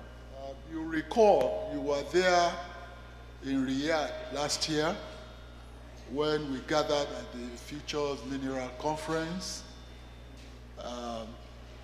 And we African ministers of minerals were there in attendance as well. For a number of us, even before the conference, at a mini parley, an informal parley, you were also in attendance at that parley. We discussed generally the trajectory of Africa, spanning centuries.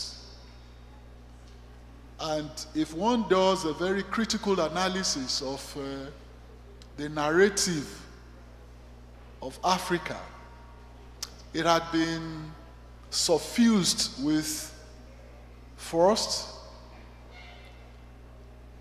primitive existence, followed by slavery, followed closely by colonialism, and then neo-colonialism, and currently economic imperialism. And when we looked at this, we also discovered that from history, there's always a generation that will raise a consciousness of its society.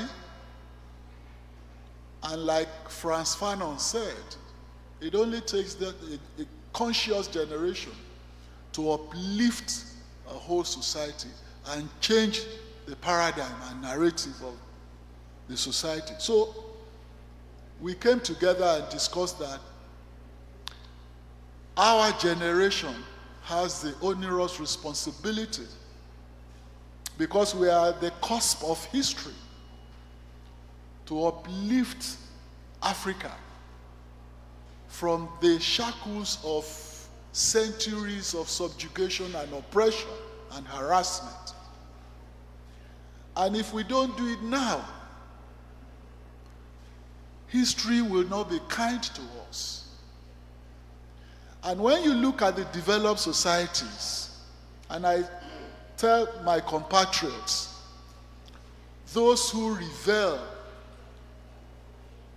in emigrating to, in quote, greener pastures, greener environment, and softer societies, they do so simply or mainly because of the perceived, whether real or imagined, poverty and degradation existing in their own environment, especially in Africa. But I tell my compatriots that they forget that those societies they migrate to did not become developed within 24 hours. They did not even become developed within 50 years. For some of these societies, way back, it took a generation of those societies to also change the narrative of those societies to become what they are today, that we are now migrating to. And if we keep migrating away from our own environment, nobody is coming from abroad to come and develop our own for us or change our narrative for the better. So, history beckons on us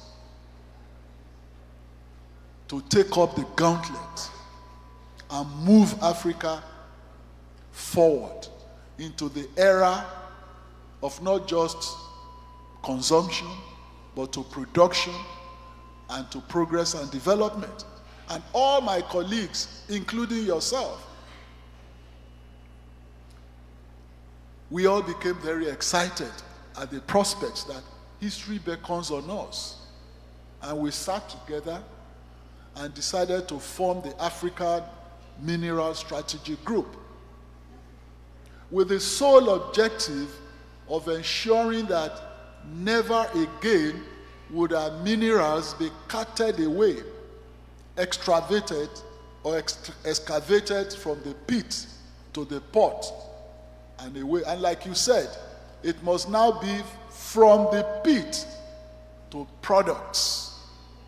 Because when we process locally, we add value to our minerals. And when these minerals get outside, they command higher prices and higher value, which means more revenue for us in Africa, for infrastructural development, for social development, and for all-round emancipation, especially economic emancipation. We have to own our minerals because these minerals are God-given to us. And we must no longer depend on foreigners to come and help us to develop our own environment, because it pitches us as beggars and we are not intrinsically beggars. We are inherently hard-working people. And why should our story be of the negative? So this was the philosophy behind the formation of the African Mineral Strategy Group. And since we took off a year ago, or slightly over a year ago, in Saudi, we've had, I think we started with a few of us, about 12 or 13. As of today, we're close to 20 countries in Africa. And so, with the growing number of membership, I believe that the success of the formation of the AMSG is written, is told. More and more African countries are coming to the fold. And it then tells me that we are doing something right. If it wasn't right, more members would not join in. In fact, some presidents in Africa have really gone ahead, not just to say you must process locally, to ban outright exportation of raw minerals from their various countries. And I commend this to all other African presidents to do so. Our own president has also taken up that challenge. And very, very shortly, we shall be announcing our own policy of total ban on raw minerals from Nigeria. Thank you. Thank you very much, Chairman. I want to ask His Excellency Joho, as you're also giving us the moment of spark, but also to build up on the issue of Africa's voice in the global arena. We know that today Africa is often seen as a price taker and not price setter. How are we making, what bold moves are we as MSG and the ministries that we represent taking to shift this power dynamic, you know, on the world stage? First of all, let me begin by sincerely pass my gratitude to my chairman, our host minister, and also to begin with the point that the minister has broken it down very well. Just to add one important conversation around what this group intends to do. Number one, minerals are depletable. They get depleted. And one of the thoughts around us being able to come together as a continent is the fact that we now bear the responsibility to be able to undertake what I would call as equity protection for the future generation. We do not want to see Africa that has only abandoned quarries, abandoned pit to show off after 20, 30, 40 years from today. And also, the other important factor is for us to be able to tell our own story and move away from procrastinating. And all of us are now realizing that if we don't take the decisions today and hold responsibility of growing our nations in our hands, then we'll still become that story of us that is told by other people. And that is why it is critical that we redefine the whole conversation around what our geological value is really about. Number one, how do we contribute to our own industrialization, our own growth, our own sparring of our economy? If you go to African countries, and I want to pick Kenya, for example, today, we are undertaking our social and affordable housing program.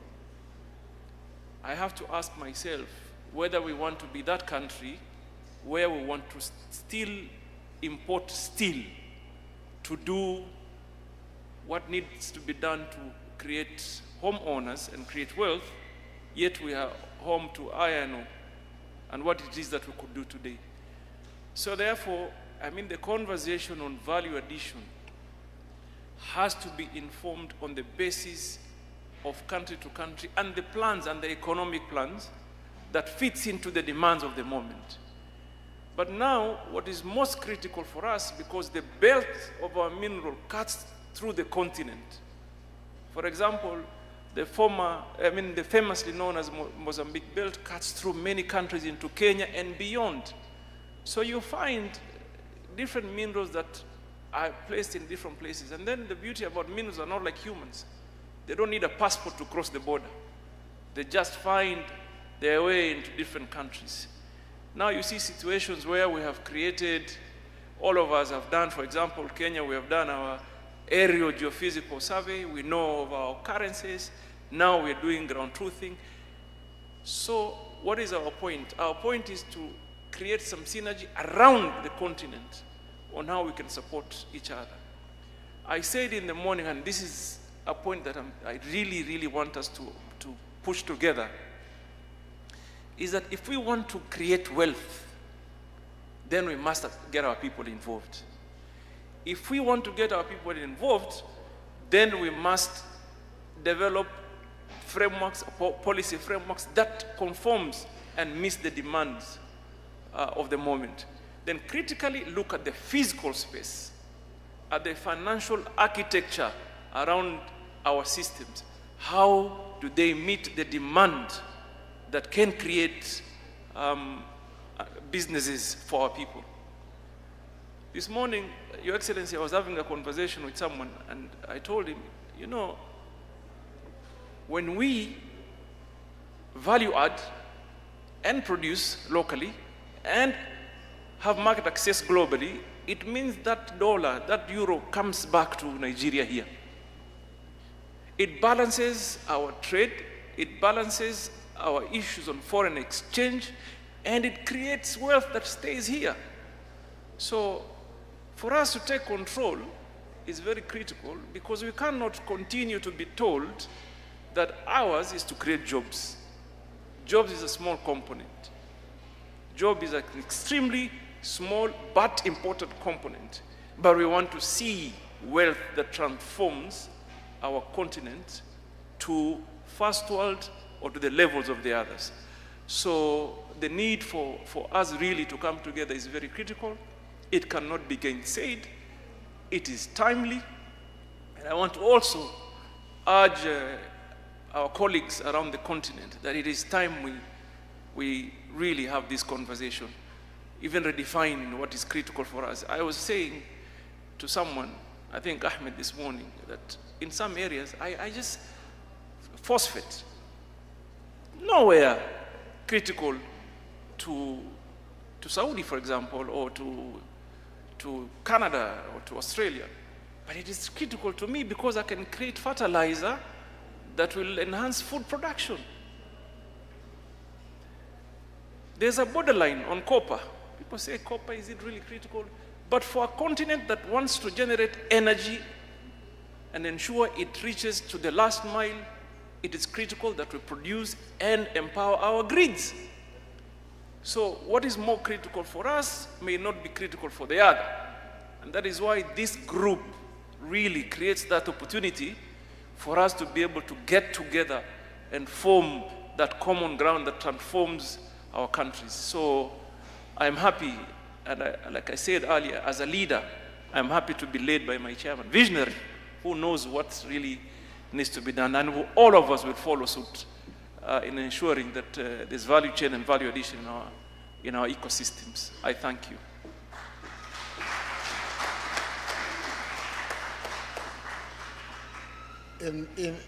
Chairman, you have always said that Africa's minerals must work for us. How do we reconcile and balance that with external pressures from global powers, the geopolitical challenges? How do we reconcile that?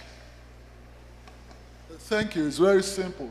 This question was posed to me in Abu Dhabi a few months ago at a conference. That was when the trade war launched by the US was at its peak, the tariffs and all that. And the question was, how is Africa or how would we react to the heavy tariffs, did we not see that as a big challenge to industrialization, development, and growth of trade in Africa? And my retort was no. I personally didn't see the tariffs or geopolitical pressures from global powers as a major challenge to our development in Africa.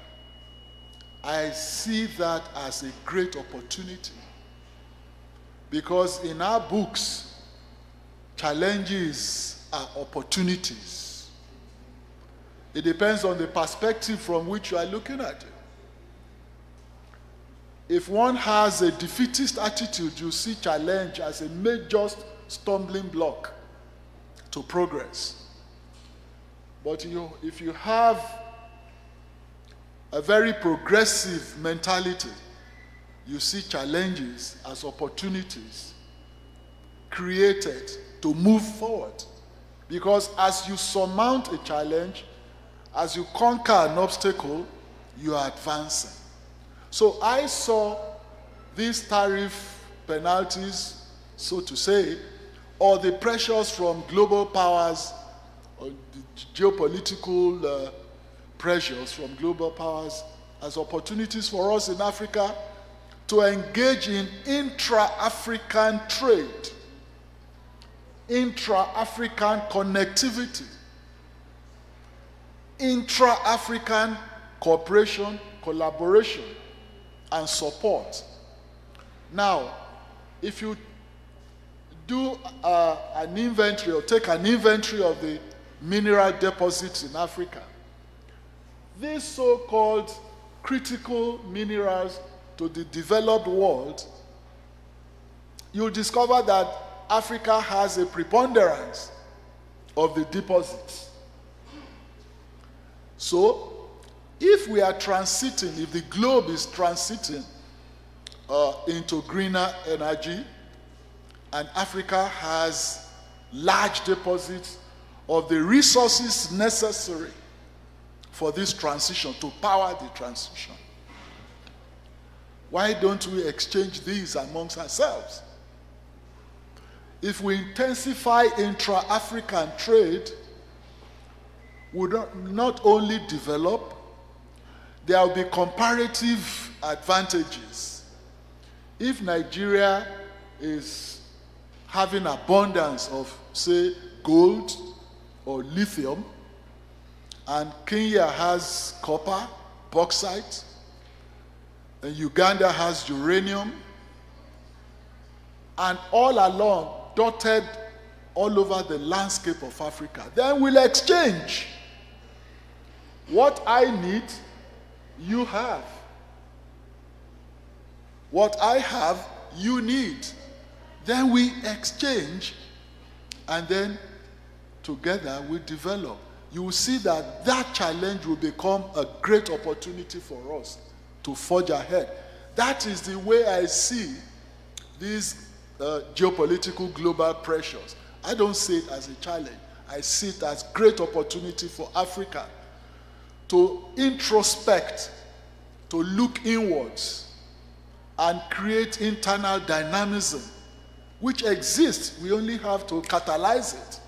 And before you know it, Africa will be the destination point for the rest of the world, because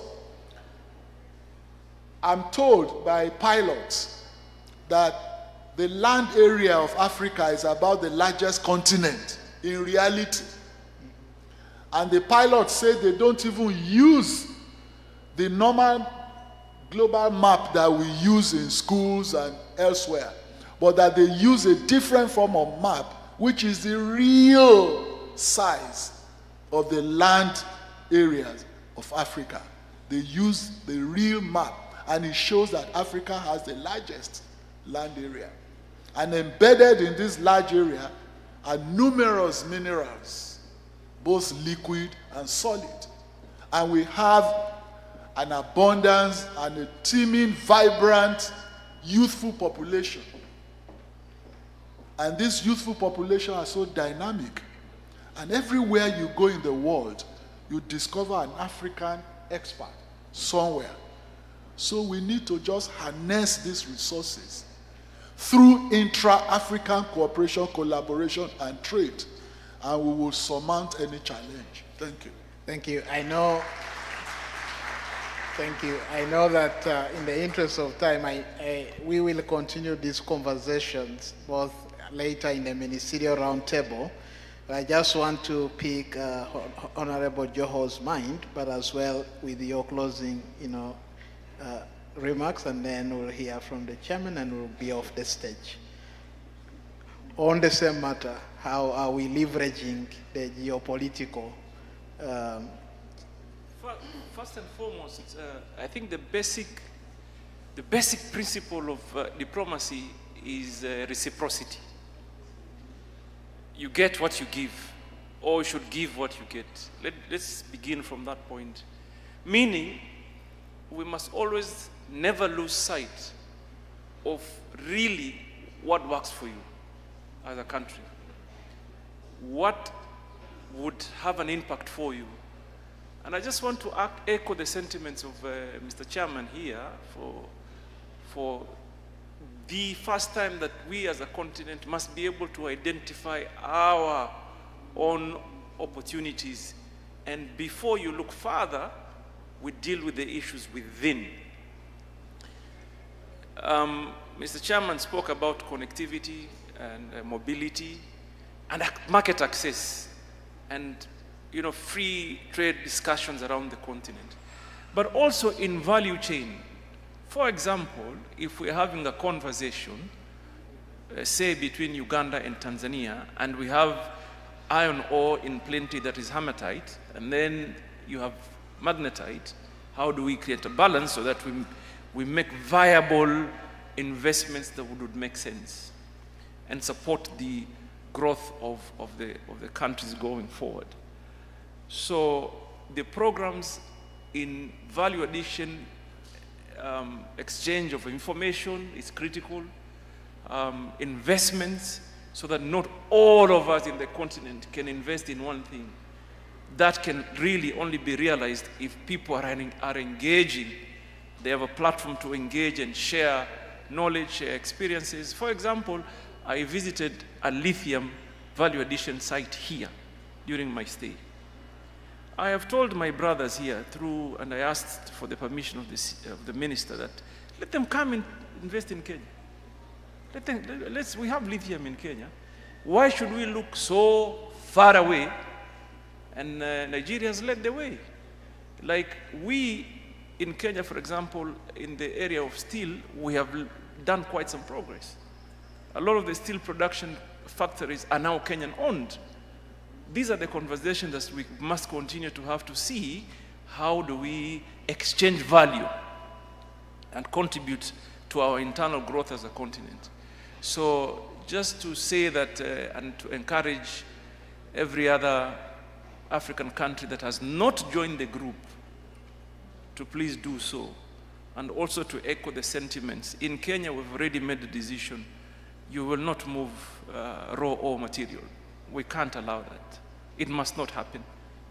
Not now, not today, not tomorrow, until we are certain what is of use to us, what we could value add, what we could do to spur the economy, the other contribution to the general growth of our countries, then we can talk about surplus. So, Mr. Chairman, I want to thank you once again for clear vision. You've stipulated it very well, clear and articulated it. We have a vision as a continent, and we ask that we all move together to be able to realize it and be able to tell our own story. I submit.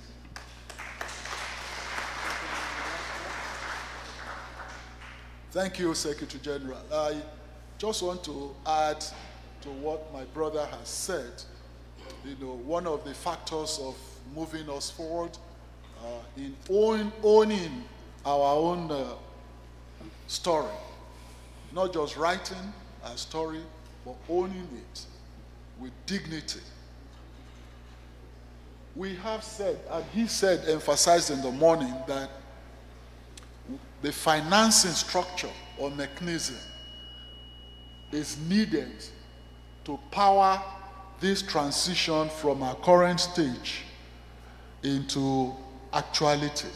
If we are saying we must domesticate processing and advance industrialization in Africa, especially in our sector, in the solid mineral sector, we must create financing mechanism so that we are weaned off the dependency syndrome of looking outside Africa for funding. Because when you go cap in hand, begging for funding, there is a saying or an adage that he who pays the piper dictates the tune. So when you go cap in hand looking for funding, of course those fundings will come with conditions.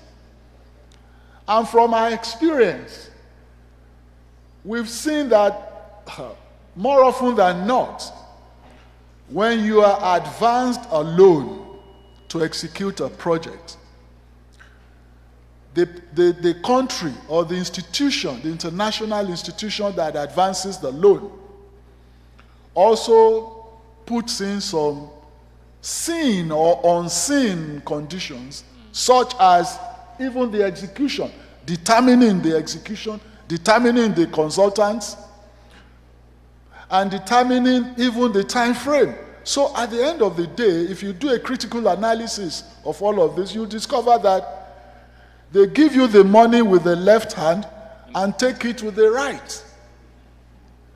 So they leave you with a shorter end of the stick. So to get out of that quagmire, we need to create our own local African-based or centered financing mechanism. For us in Nigeria, we have the Solid Minerals Development Fund, which has been created to serve this purpose, assisting small-scale miners and generally providing a kind of institutional backup for the growth of the solid mineral sector. I recommend this model to all African states. Not only that, there are some states, because of differences in capacities, that may not be able to set up such a fund. We can set up an African-sourced or centered financing institution, such as the African Finance Corporation. The AFC is involved in infrastructural development around Africa. There is the Lobito corridor, that they are financing a rail system from traversing several countries in East Africa. We can have a replica of that in West Africa, in South Africa, in North Africa. And at the end of the day, given a few years, we will become independent in financing our own ventures, the development of our industries and trade. And when we develop our industries and we have intra-African trade, believe me, we have ensured and achieved economic independence. And without economic independence, you cannot have real political independence. Political independence without economic freedom is just rhetoric. It is not actual. And we need to move from rhetoric or rhetoric to actuality. And that is the course that Africa must chart. Thank you. Thank you. Ladies and gentlemen, these are not just conversations. These are the red lines that the Africa Mineral Strategy Group and Africa have drawn. And these are the strategies that we are deploying. And we invite all the private sector and all the other member states to be able to join us so that we can achieve this generation opportunity, this awakening. Thank you very much. Please, a round of applause for them, please. Let's take a group photo real quick. Thank you so much, Honorable Minister. Yes, we'll just take a group photo real quick for this session. It's been insightful, as you can see, and a lot of work happening with across the country and within Africa itself when you look at minerals and how we can manage our resources. Ladies and gentlemen, please round of applause for our chief host once again, please. Thank you so much, sir. Our next session will be a fireside chat, which will focus, of course, on solid minerals. I would like to invite the moderator for this session, who will now invite our panel for this session. This is a fireside chat with the MD of the Nigerian Solid Minerals Company. And I'd like to invite the moderator real quick to join us on stage as we go into this session. Segun Tomori, who is SA to the Honorable Minister of Solid Minerals Development. Please, round of applause for him as he comes to the stage. Please, let's keep clapping for him, please. This chat will be for the next 3 to 5 minutes, as we're really out of time, so that we can move on to the next session. Thank you. Honorable Ministers, permit me to sit on all other existing protocols, as my principal, Dr. Dele Alake, is wont to say. I'll use this medium, since we have 3 to 5 minutes, I'll use this medium to invite the MD, Solid Minerals, Nigeria Minerals Company of Nigeria, Solid Minerals Company, Mr. Martins Imonite.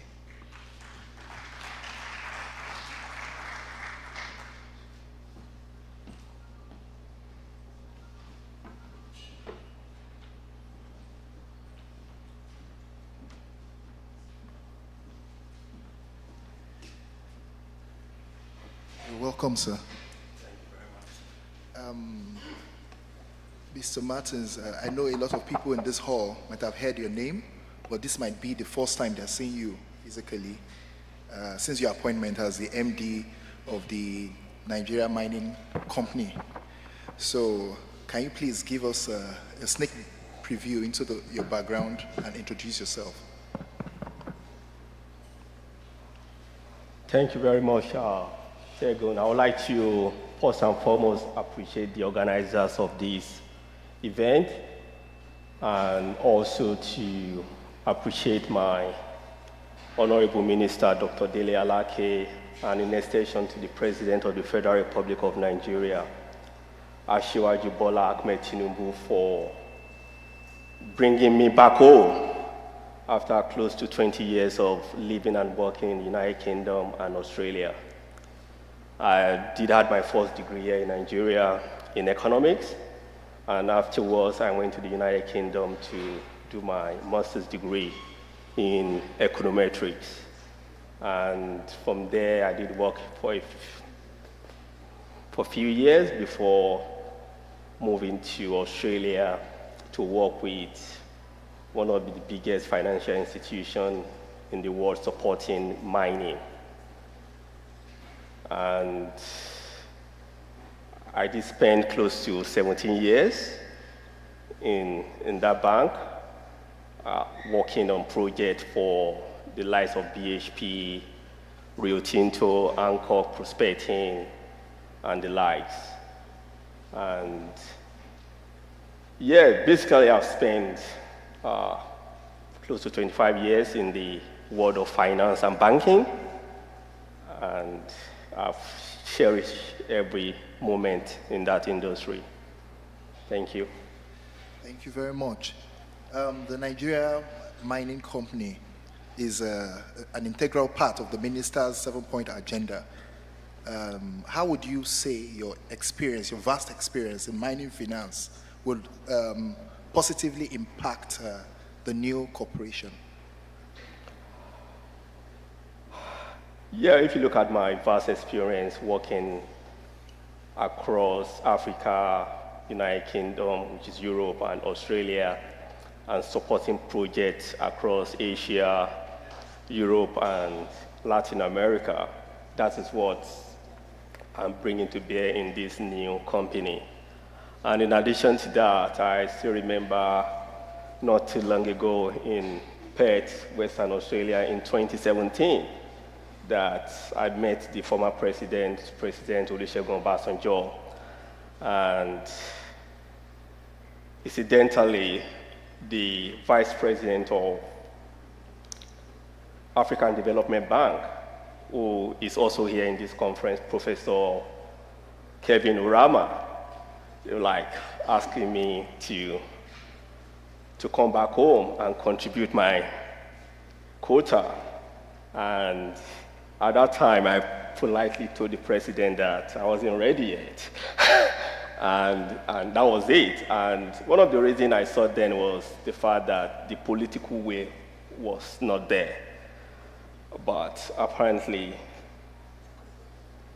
few years ago when I met Dr. Alake pet, and he shared his vision with me, what he was trying to achieve, and I was just sitting at the background looking at what he was doing with his 7-point agenda, and the fact that he made a promise and he's kept his promise, and on top of that, part 2 is coming to office.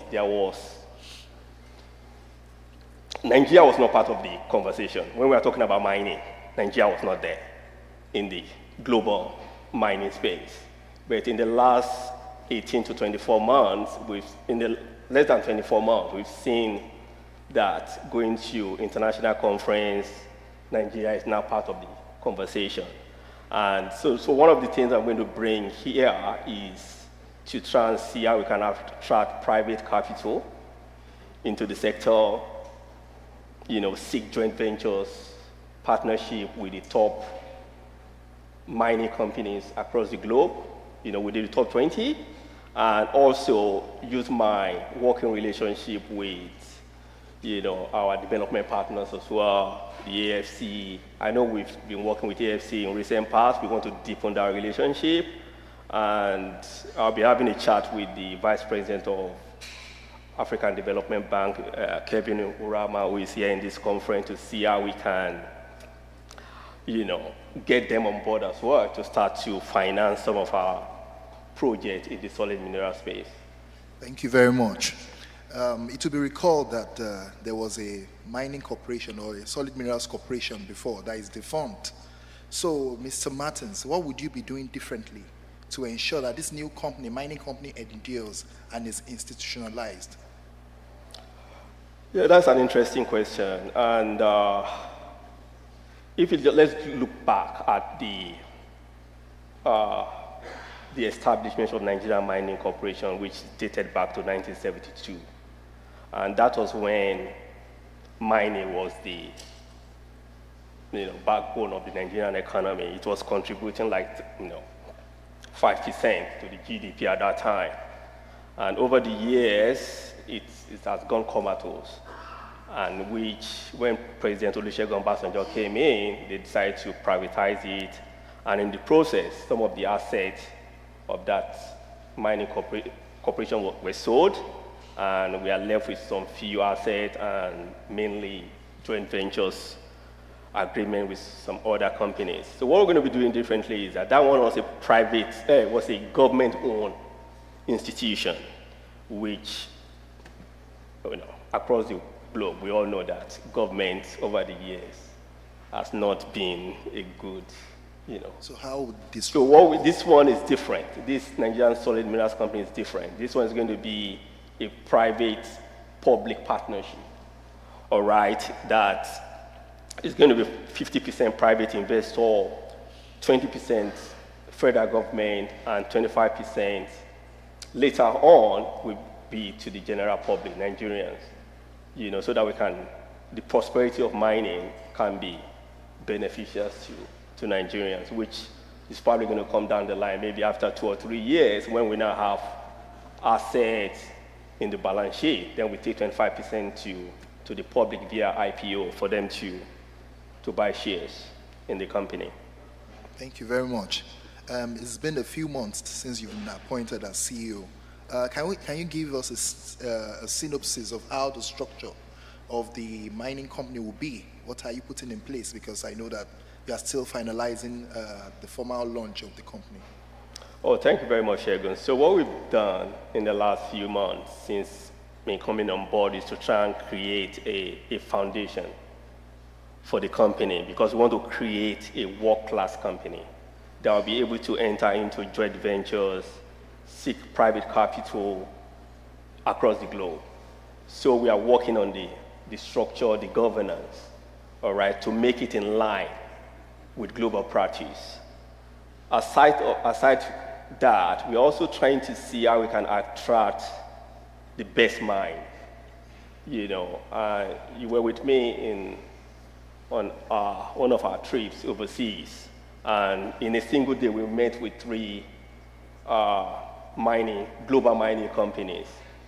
And I was surprised to see that we have Nigerians in these 3 mining companies. Some of them were at the meeting, some of them were working in this senior management, you know, position in these companies. So what we're trying to do is to be able to, you know, attract some of our best brain, as the Minister of AFNIS said, across the globe, to come in and be part of this world-class company we are trying to create here that will compete in the next few years.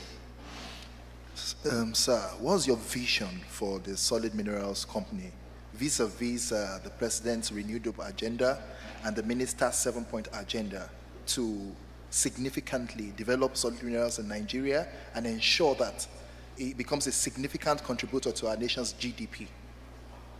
Oh, thank you very much, Shegun. I believe the Honorable Minister, Dr. Delila Alake, in the last, 20 months has done the hard yard by putting the necessary reforms in place.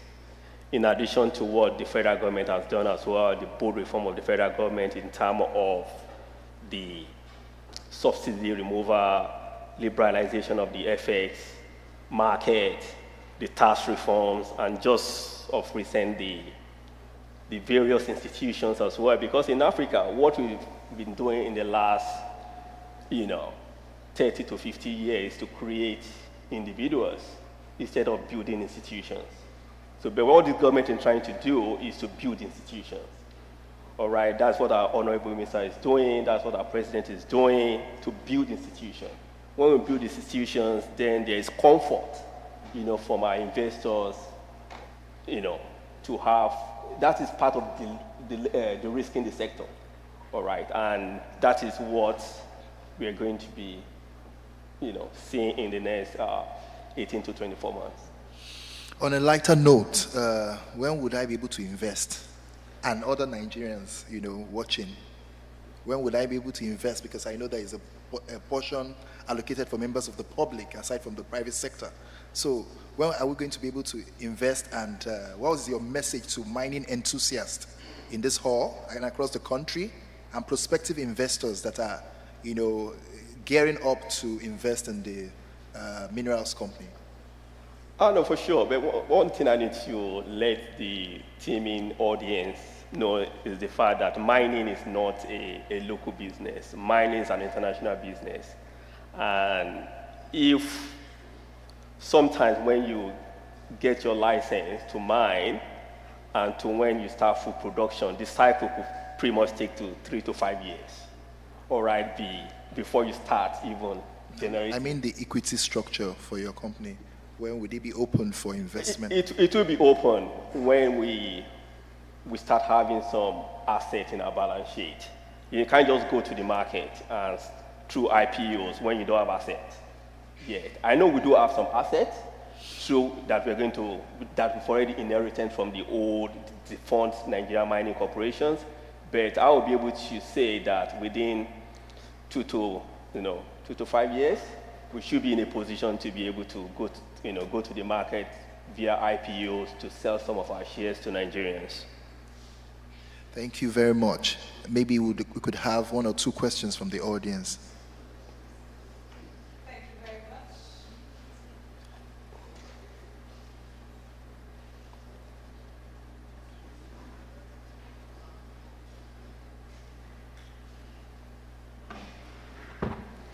All right, thank you very much, Shegun Tomori. A round of applause, please, for them. We cannot see any hands lifted, so it means it's well understood. Okay, we'll take just one question because of time. Could you please step forward and the mic handed over to him? Please, your name and your designation quickly, and your question as brief as possible. Thank you very much. My name is Benga Okunlola, and I want to congratulate the MD of the new mining company and also the Honorable Minister for this great effort. Now, my question is this. Do you have open areas in Nigeria where you could get assets, mining and exploration assets? How do you intend to overcome this?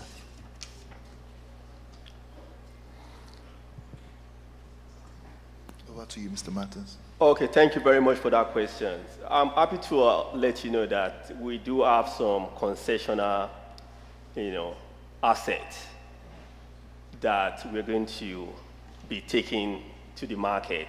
This is what I call maps to market. So, and in addition to that, if you've been following the news, you've seen that in the last few months, the Honorable Minister has been able to retrieve some of the mining licenses to companies and individuals that had a license that didn't do anything with it. They were just doing what we call license banking, and that trend is going to continue. Just watch your space. I know in the next few weeks as well, some of the already issued licenses to people will be withdrawn, and then we'll look at taking part of that and take it to the investors out there that got the capital, they've got the technology, and they got the wherewithal to actually, develop these assets. Thank you very much. A round of applause, please, for the MD of Nigeria Solid Minerals Company, Mr. Martins Imonitie, and of course, the moderator. I think they'll take a photograph, and that'll be it. Many thanks, Segun Tomori. Please, a round of applause for them. And if you like the way Segun Tomori is dressed, please make the applause louder. Thank you very much. From all that has been said so far in this room, it is clear that Africa is not a problem. Neither is it a problem. It is the solution to discover. And so if you're here and you agree with all that has been said so far, I would like to ask simple questions. Who owns the future? I expect you to say Africa, of course. Who owns the future? If you are African and you're sure that we own the future, please be as audible as possible. Who owns the future? Louder, please. Who owns the future? Sound confident, like you're sure. Who owns the future? Who's got the minerals, mind, and momentum? Is that good enough, His Excellency? Okay, I'll let it slide. Thank you so much, everyone. Please, a round of applause for yourselves. Indeed, Africa is the destination. We have all it takes, whether it is the minerals, whether it is the mind or the momentum. It's all here in Africa. All right, we'll progress with the next item on the agenda, and the next person coming to speak to us is a scientist, a disruptor, and a visionary. He's transforming exploration with AI-powered intelligence and innovation. When you say hello to the future of mineral discovery with artificial intelligence, of course, our next speaker is a point of reference. Please, a round of applause for Dr. Ulrich Icon as he comes forward for his presentation. Your applause will put springs on the steps, after which we'll have a panel discussion. Thank you very much for the kind introduction. Honorable Minister, Excellencies, ladies and gentlemen. I'm very happy to stand here and to talk about how we want to put some of the things that we all talked about today and yesterday, how we put that into reality. I have brought you a presentation. Can Can you please switch on to the presentation? Geoscan, that's the company that I founded together with the young gentleman in the foreground here. And we have come with, he's the CEO of our German company. I'm the group CEO. We have our chairman, we have our joint venture partner here, and we also have here the CEO of our Nigerian company. So we are totally committed to Africa and to Nigeria. And Honorable Minister, we've seen you several times over that. And I'm delighted that you not only recognized us, but that we can be here today and talk about some of those things. But let's go back to the real problem.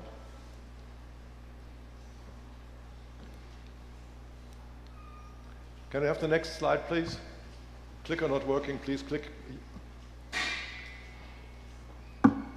State-of-the-art exploration. And the real line here is how to turn the riches underground into wealth above ground. This forward, this backward, this forward, this backward. Okay. So Africa, as everyone knows, Africa is very rich in ground resources. And the key to unlocking those riches is to start where to seek. So the start of any value chain is knowing where the resource is. Just a few examples here. There could be many more, but you would not see the continent from all the symbols if I did that. The real question here is, yet the riches underground are not reflected in the wealth of the people and nations above ground. So once more, there is no production without exploration. So first of all, we need to explore, we need to know where the things are. Now, most African countries are still underexplored. That may sound strange after hundreds of years sometimes of exploration, yet the chief of a different country that is considered to be very mineral rich told me in confidence, so that I cannot say which country that is, that less than 4% of the country are explored in a useful manner, in a manner that would allow from there to go into development and into mining. Now Africa, as you rightly said, is the largest of all continents, which is good because it offers a lot of space, it offers a lot of people, it offers a lot of other things, but makes the exploration very difficult. I come from a very small country, Germany, which has no ground resources to speak of. So exploration with us was easy. There were a few things, these have long been exploited, and that's that. But the traditional exploration just does not really work for Africa. We've seen in hundreds of years of exploration, it has only produced, say, 4%. And often, license holders cannot afford the long drawn-out sampling or drilling campaigns, are unable to obtain the funding even if they do, and they often run out of funds before the mining can commence or produce any real profits. Now here comes Geoscan. We use satellite images, analytics of those, and driven by AI, but not only by AI, but also by human intelligence. And I can tell you, the question came up a few sessions ago about the ingenuity of the people. We employ Nigerians, not only in our Nigerian company, but we also have half our team back in Germany is from Africa. So, and that is not only geologists, that's data scientists and everyone else. And they often put me in my place when I talk about things that they know better. So we can do here, we can scan large areas, we can go to much greater depths than the conventional methods. We actually can go down to 10,000 meters, which is useless in most applications, but for oil and gas actually it sometimes makes sense. Here, when we're talking about solid minerals, we're typically exploring down to 500 meters in the hope of finding material that's worth mining down to about 200 meters. And we can do this in much less time. We can do it much more quickly, and I'll come to some examples in a moment. I'll go a bit quickly over these. Just I mentioned the cost and time efficiency. We can do all sorts of minerals, and we can do oil and gas. Actually, we came from oil and gas. We can also do water, that is sometimes in demand. And we have global reach, so we have a multitude of projects all over the world. You see the dots are somehow piling up over Africa, because that is the place where we currently concentrate on the most. You can also see that some of them are offshore. We do oil projects offshore, and onshore we do both oil and minerals. Our method, as we work from satellite images only, and I'll explain that in one of the next slides, it's non-invasive. It is without any environmental or climate footprint. We can do large areas because of that, and we don't even have to go there in most cases. And of course, it's cost-effective and very targeted.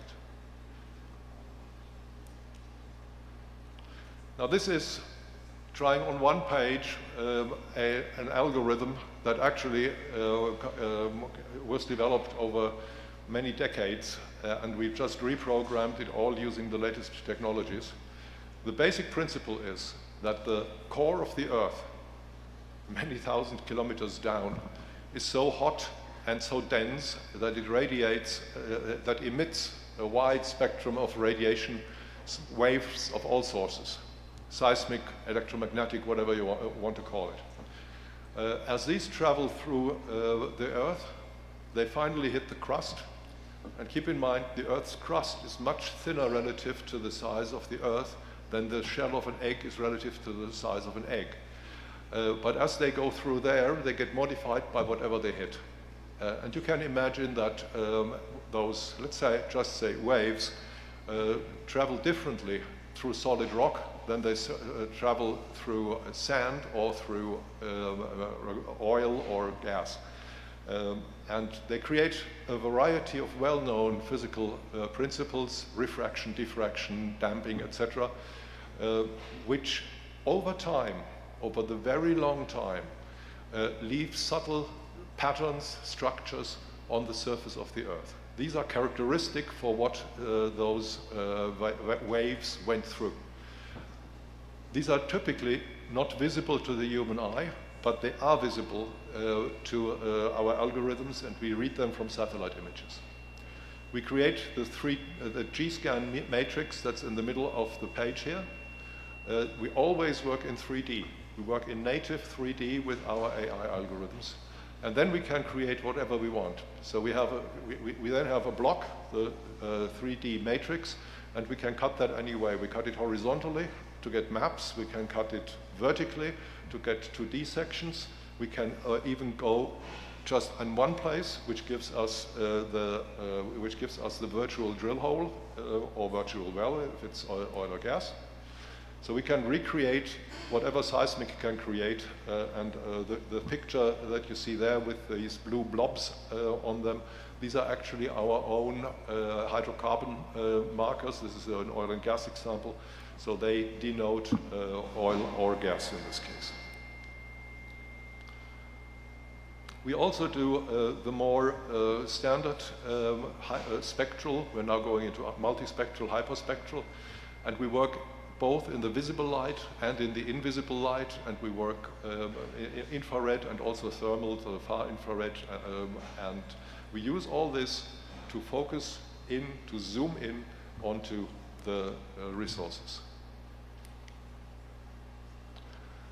And in the end, we get to a 3D ore body. I'll show you an animation in a moment, but the 3D ore body always is good for an audience like us here, but the geologists want to know where to drill and how deep they have to drill, and the chief financial officer wants to know which equipment to buy or how much money to put aside for the drilling campaign. We typically reduce the drilling that needs to be done, and the drilling only needs to be done for the confirmation and to get bankable reports out of that. So he wants to know how deep does he have to drill until he hits something, the so-called overburden, and then how much material is there. And in the end, they all want to know, of course, how much material is there in total. And these are the maps that we show for that, and you can probably not read that in this projection here, but we clearly identify points for sampling, and we identify points for drilling. Now this is the 3D ore body that we generate in 3D. And you will see this particular one in a concrete example on one of the next slides. Now, I said we do confirmation drilling. Here we have a gold project that is not in Africa, that was actually North America. A gold project that too had been researched and drilled for decades. The company that did that, or 3 companies in succession, went bankrupt because they couldn't finance the next round. And for the last one in that, the new one, the 4th one, we did this analysis. You see that the green lines, these are the drill holes. They just did the needle pricks, so to speak. That's what they said. And we could calculate with that and through that the real ore bodies going down below what they were drilling. They were only doing the American standard 21-foot bore drill. So we could calculate, and we found that they actually had 87% more gold there than they thought. Of course they were happy. That is not always the result that we're getting.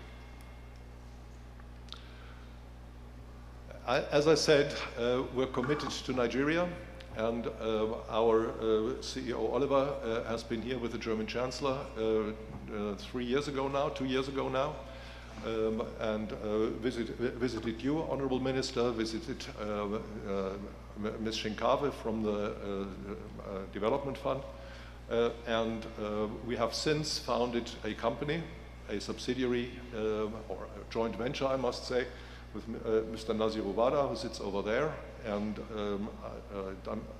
Damiete Amakri, who will join us on the podium in a moment, is our CEO here. So we want to make sure that this is local, that you have local partners to talk with, people you know, people you trust, and we have a great relationship, and Mr. Wada has also authorized us to use 2 of his projects for examples, which I will show you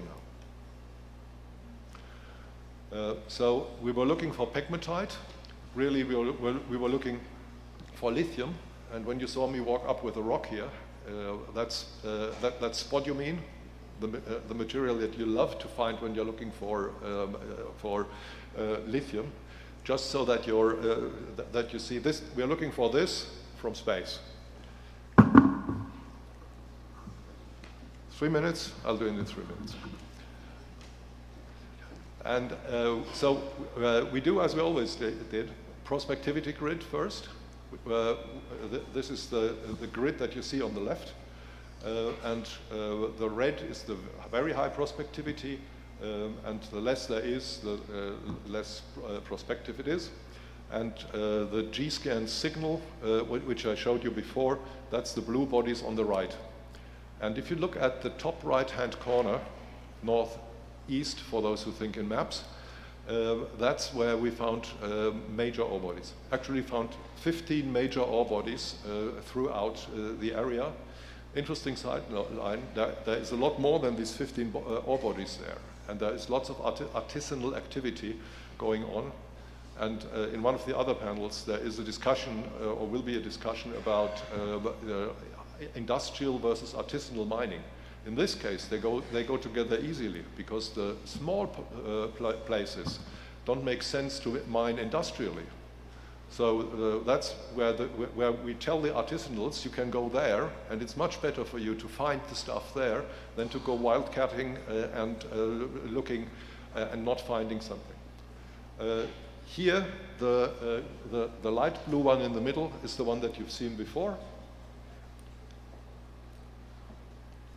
Here it is again, and we did a surface sampling campaign, found outcroppings, even found beryl. We were finding pegmatite, clear pegmatite signals. We found beryl in there. We could not differentiate that from the satellite pictures at that time. We can now. So ground truthing has done that.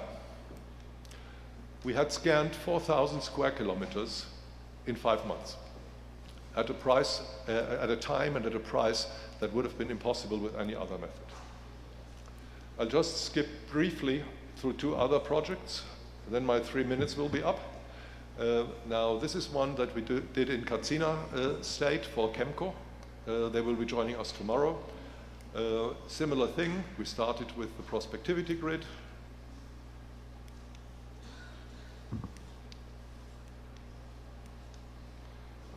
We started with the prospectivity grid, then went to the blue clouds, as they call it, and this all makes a lot of sense. And this too has been proven by sampling, and drilling campaign will start in a moment. You see the veins in here, and you see some of our team down there in the van. You have to give me 1 minute for this not switching. So finally, the COGO project, again a project of Mr. Varas, where said Nigerian mining company had been mining tin like 60 years ago, and we ran an analysis on that for us as a total greenfield. We did not know any of the data. While we were doing the satellite, Mr. Varas' team from Esoterra, and especially Professor Ibrahim Garba, who may be in the room but will be later, he dug out the results from then. So we did the full analysis. You see the squares from the prospectivity grid. You see the clouds. They overlap nicely, which is what we would like to see. And then when we compare this with the drilling points, that's just the upper left corner, with the drilling points and with the drills, it fully confirmed that. And I can confidently state that this is a project from the beginning to the end, satellite analysis with everything, ground truthing, samples taken, drills made, and it is a significant find of tin and of copper and of a few others that lead too far. If I had 10 more minutes, I could show you some charts.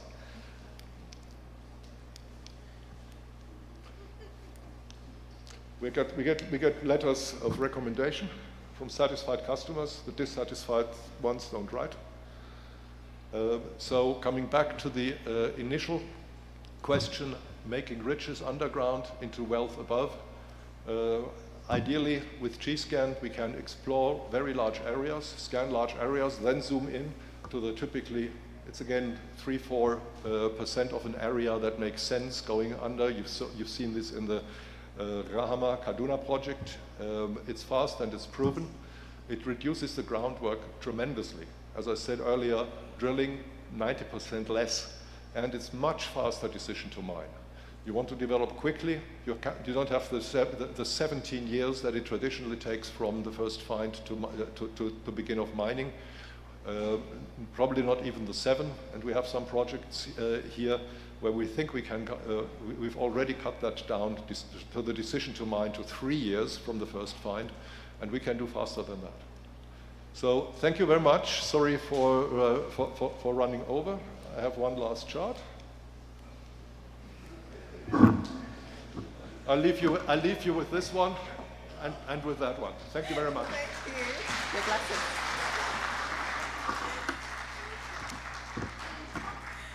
At the start of that presentation, I told you that the person who was coming to speak to us is a scientist, a disruptor, and a visionary. I'm sure you do not need me to say more. Please, another round of applause for him, Dr. Ulrich Icon. Yes, I'm glad that you have decided not to go down. Please just take your seat. Yes, please, a round of applause for him. He understands that the next panel session also involves him. And listening to him, I quite agree with the statement that if data is the new oil, Africa is the untapped well. And so much to be said. It's now time to talk about from mine to market. That's the panel session. And to lead us To moderate this session, of course, is Mr. Jolly Edem. Please, a round of applause for him as he comes forward quickly to moderate the session that will last for just 10 minutes. I will be timing, and I would ensure. Please, a round of applause for this gentleman as he comes forward.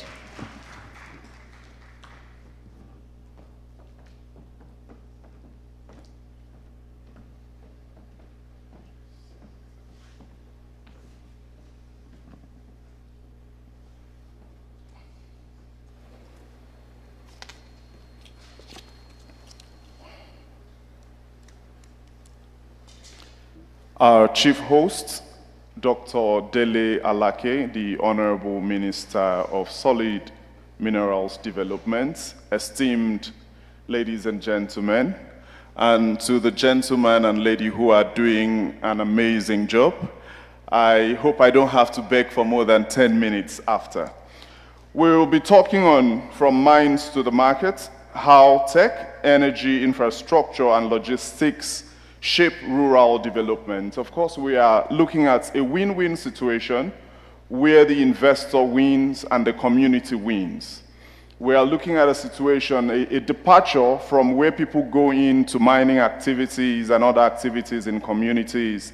While the hustle is on, the community bustles, and by the time they are done, the leave and everything is left in total comatose. We hope to examine mining-linked technologies and its impact on power, logistics, transportation, and how it can serve as a catalyst for an all-inclusive growth. And I have leaders shaping master systems that connect natural resources to projects and the real impact on the ground. Well, already seated is the founder and group CEO of Geoscan, Dr. Ulrich Icon. Thank you so much. Please clap as I bring up Abimbola Olufore Wycliffe, lead partner, Wycliffe Advisory and Consulting Limited. Please make your way up. Thank you so much. In swift succession, let's also have Andreas Spice, Chairman, Geoscan. And also on this panel, Dr. Aminu Abdullahi Isiaku. He is the head of Department Geology and Gemology, University of Abuja. He also chairs the UNESCO International Geoscience and Geoparks Program Nigeria National Committee. He is a fellow of the Geological Society of London. Please clap as he comes.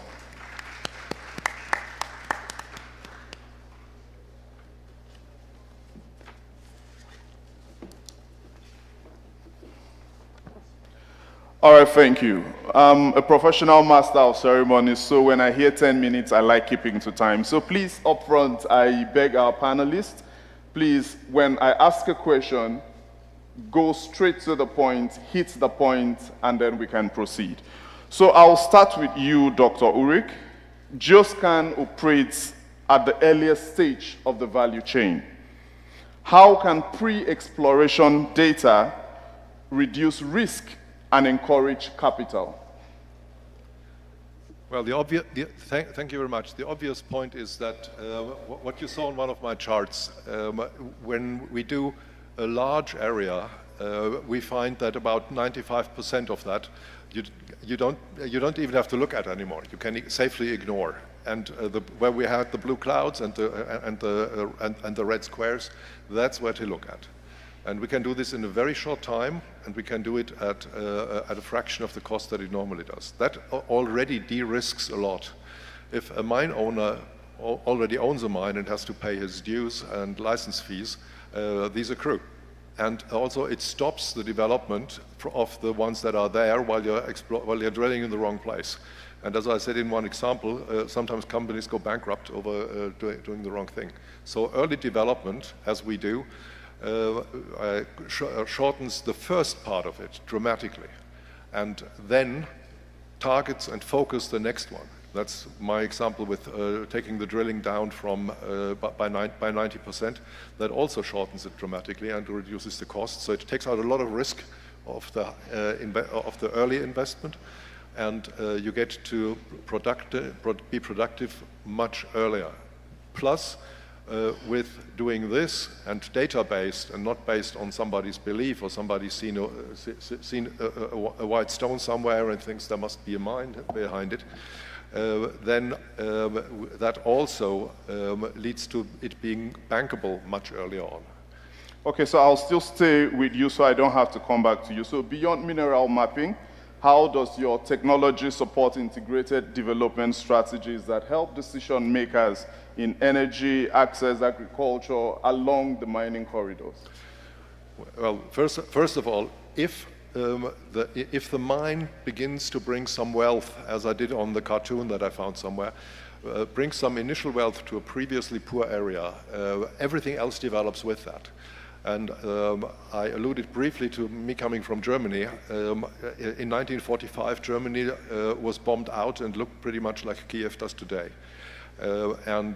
We pulled ourselves out of that. I wasn't born then, so it's the popular we. So you kickstart somewhere, some people, and then people buy bicycles, buy small motorcycles, the farmers buy tractors, and the whole thing bootstraps itself. That's the one effect. The other is that you get into much better education that way by offering good jobs and not just food. So people can then help themselves, and the whole effect keeps self-energizing and runs up. That's the main effect, but there's other effects, of course, too. I mentioned along the corridor, Mr. Wada also has projects in agriculture to which we contribute, and some others. So there is a lot that can be done all at the same time.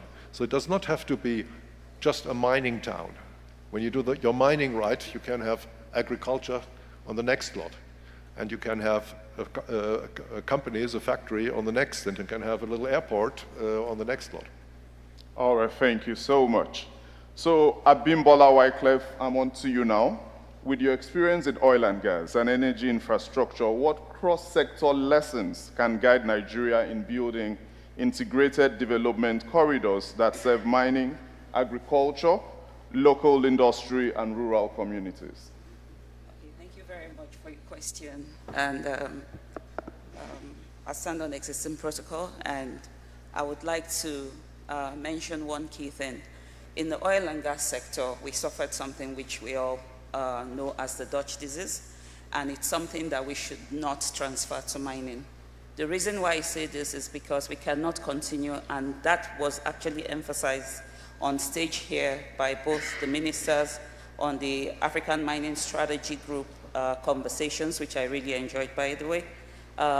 We cannot continue to export or to kind of like be too big on the raw materials. We have to process in-house. We have to look at the lessons within the sector, especially in oil and gas, starting from an ESG perspective, when you even look at it from the host community commitments that were done and how those had to be re-engineered into the sector. We have to start with that to say that we cannot leave these communities. The minute we start to mine within the communities, we also have to start to think about how to generate wealth for those communities and how to ensure that the communities themselves are upskilled to deliver on this. Because as said, as soon as we start this mass exportation of our resources, then we can begin to build. And I strongly believe in the Africa for Africa mandate that's ongoing. And we have to also look at things from an infrastructure perspective. We had a lot going on in the oil and gas sector, but one of the key things that limited the sector was infrastructure to evacuate to markets. So at this moment now, you know, where mining is in Nigeria, we need to do an overlay and a special planning of infrastructure with assets and leverage where we actually have pre-existing infrastructure. The likes of Ajaokuta Steel Company, for example, we were privileged to do a value chain assessment of the steel sector last year for the presidency, and looking at where we have the natural finds, where we have existing assets that are kind of like deemed moribund, which are really not, because they are great. And if you look at the infrastructure connections, you see that these are big opportunities that Nigeria can leverage. We also looked at it, value chain-wise, regional, as well as leveraging the AFCFTA, which is the continental market. How can we come together?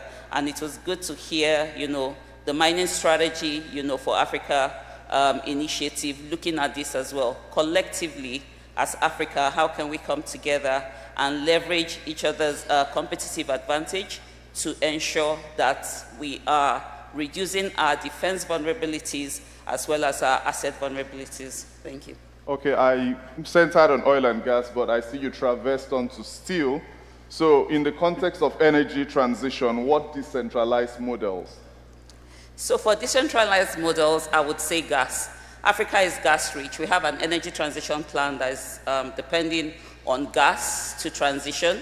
We cannot leapfrog into renewables as fast as the world would want us to, because we have to leverage our own gas resources. We have to explore gas and utilize gas. And when we talk about gas, I'll still go back to our hubs, where we have mining hubs that are co-located with where we actually have gas infrastructure already roughed in.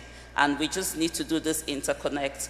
Hopefully with the funding, or let me say, like the several funds that we have, and the one that maybe SMDF, for example, there can be collective investments into these infrastructure to ensure that everything is coming together nicely, so that we're not just harvesting resources from oil and gas itself, but minerals as well. Okay, so very quickly, still staying on you as an advisor, how do we translate early stage information, okay, into strategies in all of these corridors, bearing in mind that we have the investor and the community in mind? So that is actually very apt, because I think it was one of the MCs that mentioned that data is the new oil. And data has actually been the biggest assets that the world would ever have. And this kind of assets in the mining sector are things that we should leverage, the likes of geoscan technology, the likes of what Esoterra is doing with their smart technology. When we gather data, data becomes value. And just like Dr. Uli said before this panel session, we cannot generate wealth if we do not know where to find our resources. So first of all, it's finding these resources, and data is the only thing that can make it happen. And there can never be too much data. When we have the data, we mine it, and then we get information that is critical to generating wealth. Thank you. All right, thank you so much. Please, now on to Andre Spice. Still on early stage certainty through high resolution data and planning. How does this culminate into bankability across the mining sector, agricultural sector, energy sector at large? How does this do this? Thank you. We're all hungry, and so I'm trying to be brief. I've been investing in Africa since 20 years. I started my first investment in Ethiopia. We traded solar products at the time, and very soon I became convinced that we can manufacture in Ethiopia. So we set up a manufacturing plant in Bahida, and that's 20 years ago. It's still going, it's profitable, it's a very good investment. We then ventured to Kenya, Tanzania, Rwanda, Ghana, Zambia, Botswana, and other countries. And I visited Nigeria several times trying to find a way how to tackle Nigeria. And what kept us from investing in Nigeria was two things. First of all, Nigeria is not a country, but it's a continent.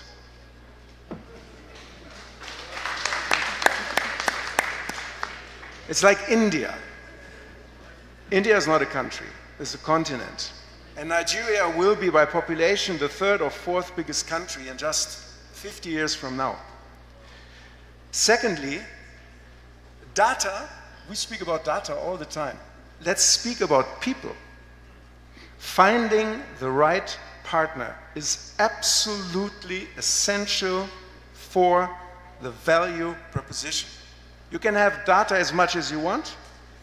Data is just a tool. Who is the mind behind the tool? And what's his or her objective? What is his or her objective and methodology? And what is the mission and the vision? And we've been very carefully making a decision who our local partner is. And I'm so proud to say that we found the right local partner, Mr. Naziru Wada, and his amazing team of people. And this is what makes us confident that we are not just doing data mining, but we're actually creating value. Value in Nigeria, for Nigeria. And let me give you one last example. By the way, Ulrich, Germany is rich in resources because we have coal. We bootstrapped our industrial revolution 300 years ago with coal. And when somebody wanted to take away our coal, we fought wars to protect our resources.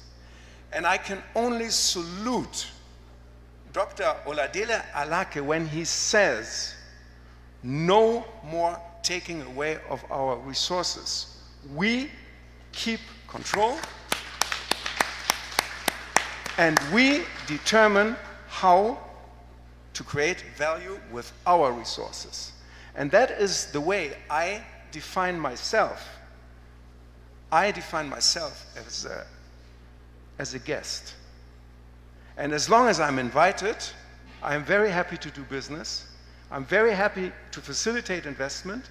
I'm very happy to be the link between large investment and local production and local facilitation. Okay, Mr. Spice, still, since you're so happy doing business, we would want you, because we are looking at attracting institutional capital and investment. Mm-hmm. So which financial framework or blended finance patterns would you recommend, or do you see fit for any project that combines the extractive industry, agriculture, and the rest of them? Which finance structure do you see best fit?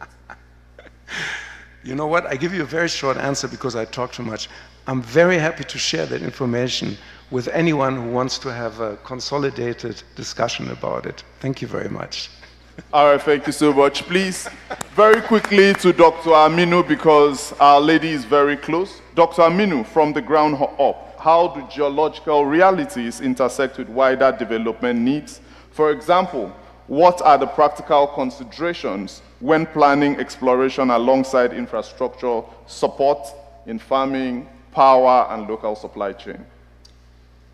I would say this very simply, that connection is actually with the people. So there cannot be geoscience standing alone without the people, which is basically what UNESCO is trying to promote. The, if you like, juncture between science, education, and the people's culture for you to be able to preserve that. And we have that a lot in geoscience, not only for mining. Like most people will want to believe, geoscience is a lot much more than mining. It's also about environmental sustainability. It's about human capital development. So the basic consideration that should be there for any potential mining investment is what is in this for the people, for the local people, for community. So as we develop the roads from mines to market, we should also consider developing roads from farm to markets, from homes to schools to clinics. So by the time we do this with the consideration of the local population, and also with the consideration of geoheritage conservation, then that will make future investments into geosciences not only for the capital invested and the profits to be generated, but also what is in this for sustainability. And I see the future of mining in Nigeria very, very much brighter, and of course in Africa, much brighter than the way we used to do things, because there is this consideration now regarding how do we approach things much better, merging science with environmental concerns and with people at the heart of what we do. And by the time we do this, then we will now be able to have more profits, because once we involve the people in it, then you can have much more profit margin than we can ever imagine. And I see that as an interesting discussion that we should be having, from... All right, thank you so much, Dr. Aminu. So in summary, innovation, responsibility, and sustainability. Thank you so much. We originally had 25 minutes, but I hope we're able to model it up to 10 minutes. Very quickly, please, Dr. Urig wants the chairman of Esotera, Mr. Nasiru, please. Mr. Nasiru Wada, please come, and there is a presentation here, a book here he wants you to present.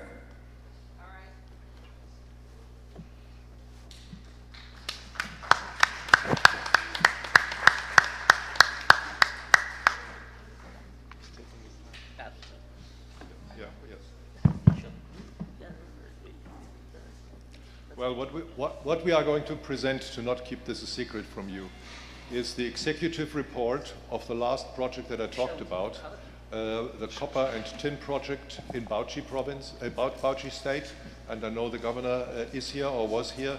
The project that we did, rich in copper and rich in tin, as I said before, we also did this in a very short time.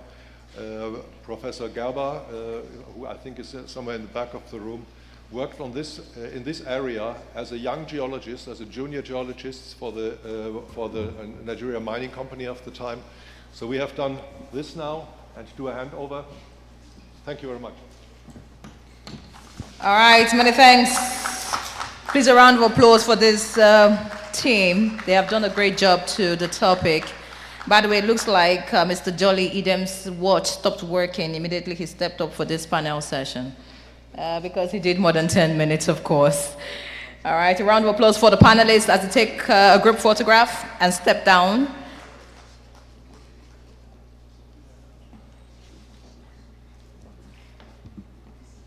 If you have a copy of the agenda, I'm sure you would agree with me that we are almost done with today's package on the summit. We have just 2 more panel sessions left. Very power-packed, interesting, engaging, and I'm sure you would enjoy it. But we're going to do something quickly now. We're going to rise. I'm going to say AFNIS. You're going to say we lead. And when I say Africa, we rise. We're going to do that now, after which I'll tell you what is happening next before the 2 panel sessions that we have that will conclude today's summit. So are we ready for that? May we please rise? All right. So when I say AFNIS, say we lead. AFNIS. Africa. Let's do that one more time. AFNIS. Africa. We have reason to go for a short break, after which we'll be back for the next 2 sessions. Please, a round of applause. Thank you so much for your time. The session continues. We have 2 more panel sessions, and then we'll be out for today. Don't forget that AFNIS continues tomorrow, and the ministerial roundtable will still hold today.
darkness into light. If you just believed in what we've got, then you would feel this paradise.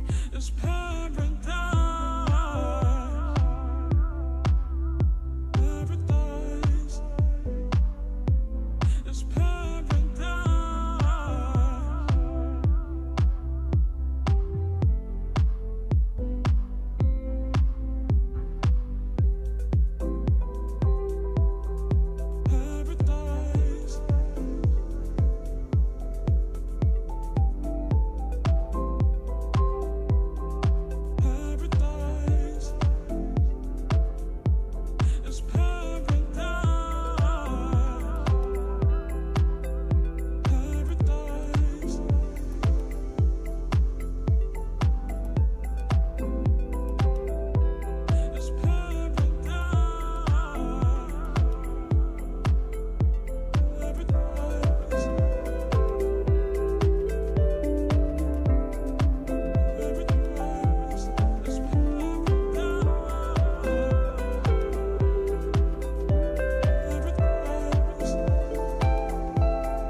All right, I'd like the ushers to please help us get the room organized quickly so we can round off with the last two panel sessions that we have. Ushers,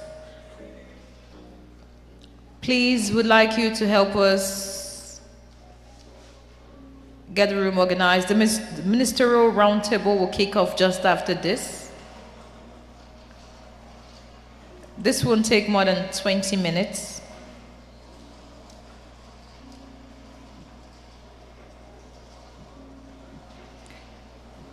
The two panel sessions we have will be as brief as possible, just so we can have the ministerial roundtable just afterwards. Please, ushers, we'd like those coordinating this event to please help us get everyone back in the room.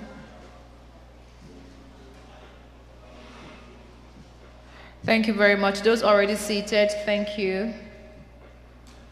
Hope lunch was good. Did someone say no?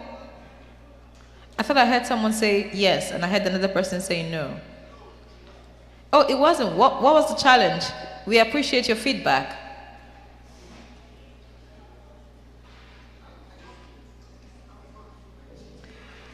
I didn't get you clearly. You wanted to eat for 4 and you were served for 1? Is that the challenge? Okay. No, I'm trying to get it. So, speak. Let me hear. What was the challenge? It was very... Oh, I see. You see, the thing, when you're coming for AFNIS, you need to do something like, we say in Nigeria, deworm and all of that, so that you can taste and feel all that AFNIS brings on the table.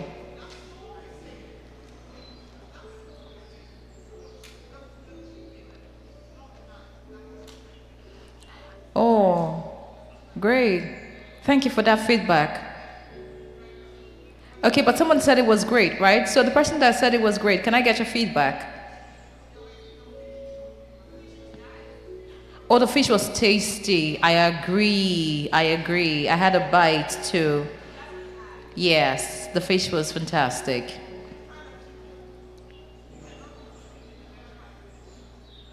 Oh. Not to worry, tomorrow will be much better. So maybe you go for fish tomorrow, because the fish was fantastic. I mean, I was wondering what was used to season that fish. Yeah, so I'm sure a lot of people have the same review, that lunch was fantastic. We always do our best to serve you the very best. I'm sure you agree, just as like we do with the speakers. So, not to worry. Tomorrow, maybe you ask for semo and vegetable with fish. That may be great.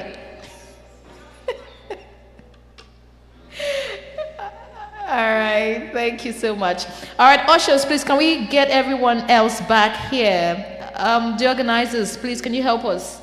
Just so we can have the two panel sessions. The truth is, the panelists already spent their time waiting for this session, and we must have it before we round off today.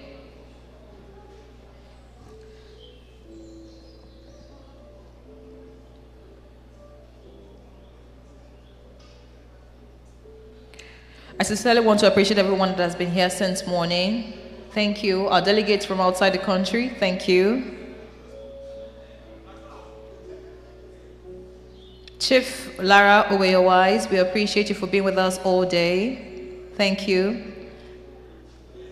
We do not take you for granted at all, because we understand how busy your schedule can be.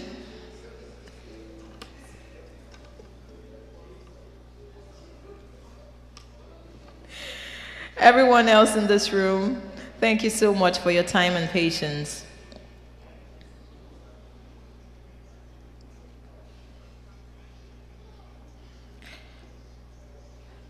I'm wishing the ushers can help us get everyone back. The ministerial roundtable is about to kick off, so we can have the panel session. The panelists and the moderators are ready.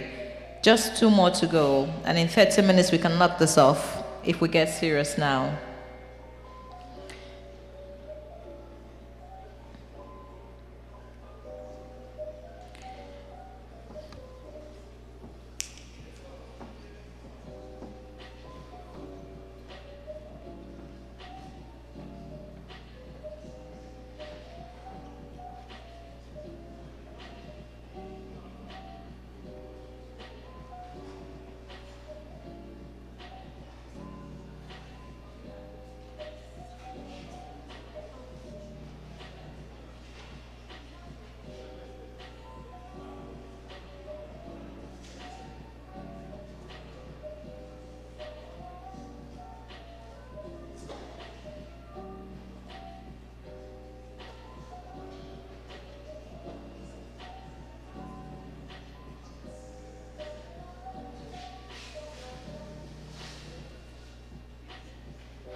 All right, so once again, I want to thank everyone for staying with us. We do not take it for granted at all. So we're about to round off today's session, but not without taking the last two panel discussions that we have. The first panel discussion we would have before we round off is on mining and agriculture, balancing the shovel and the soil. Now, this panel seeks to address the critical intersections of mining, agriculture, and sustainable land use. I hear that all the panelists are ready, and the moderator is also ready for this discussion. It's going to be power-packed. There will be so much to learn, and it would be worth the while. So I expect you to stay with us. To our international delegates, we see you, we appreciate you. Thank you so much. It's now my pleasure to introduce the moderator for this panel session, and that is the Professor of Agricultural Production Economics from Modibo Adama University, Loyola. Please, a round of applause for Professor Maurice David Chinda as he comes forward. Let's celebrate him, please. They will be examining the competition between mining and agriculture for land and resources in Africa. They will help us to understand how mining operations contribute to soil degradation, water contamination, and ecosystem destruction. Please, a professor is working to this podium. A round of applause. Thank you. Distinguished guests, we shall be extraying the justification of juxtaposition of mining and agriculture, synergies, conflicts, and sustainable solutions. As we all know, mining and agriculture share the same resources but at different levels. The resources of land, labor, capital, and management at different levels. But the bone of contention is the utilization of the land as a resource. Agricultural production is undertaken on topsoil, while mining requires one to dig deep. And what does that entail? Land degradation. So we shall look at how does mining and agriculture synergizes in terms of complementarity, in terms of competition for the use of these resources. What are the conflicts that arise in the use of these resources?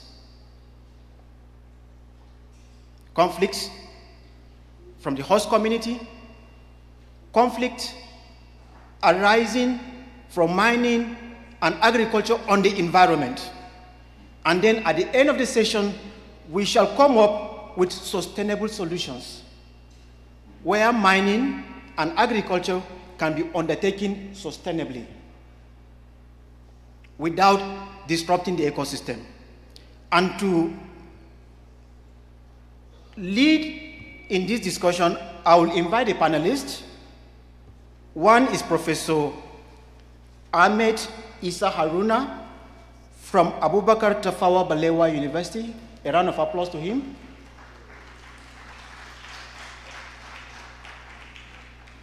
Dr. Basi Achibong, formerly with IITA, but now he is the CEO and team leader of Agropedia Limited, a private agro-input firm. Dr. Basi Achibong, can you come to the stage? And the last is Divine Chibueze, a research assistant with ICResearch.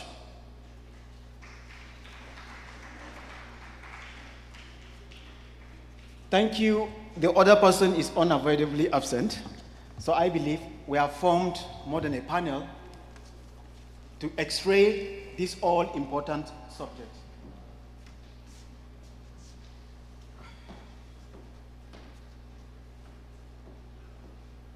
Okay, Dr. Bassi, may I start with you? The symbiosis between mining and agriculture is intricate and complementary. Can mining and agriculture be mutually reinforcing? What are the potential benefits of mining? Please.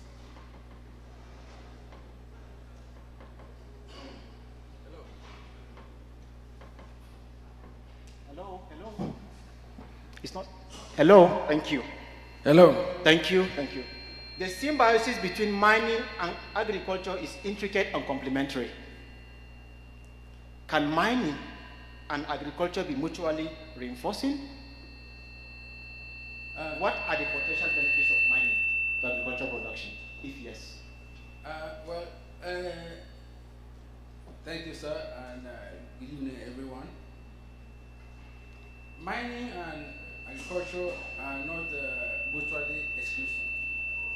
As a matter of fact,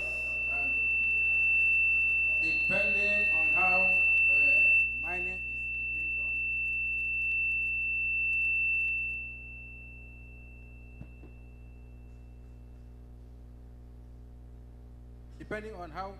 is being done, it can work in synergy with farming practices.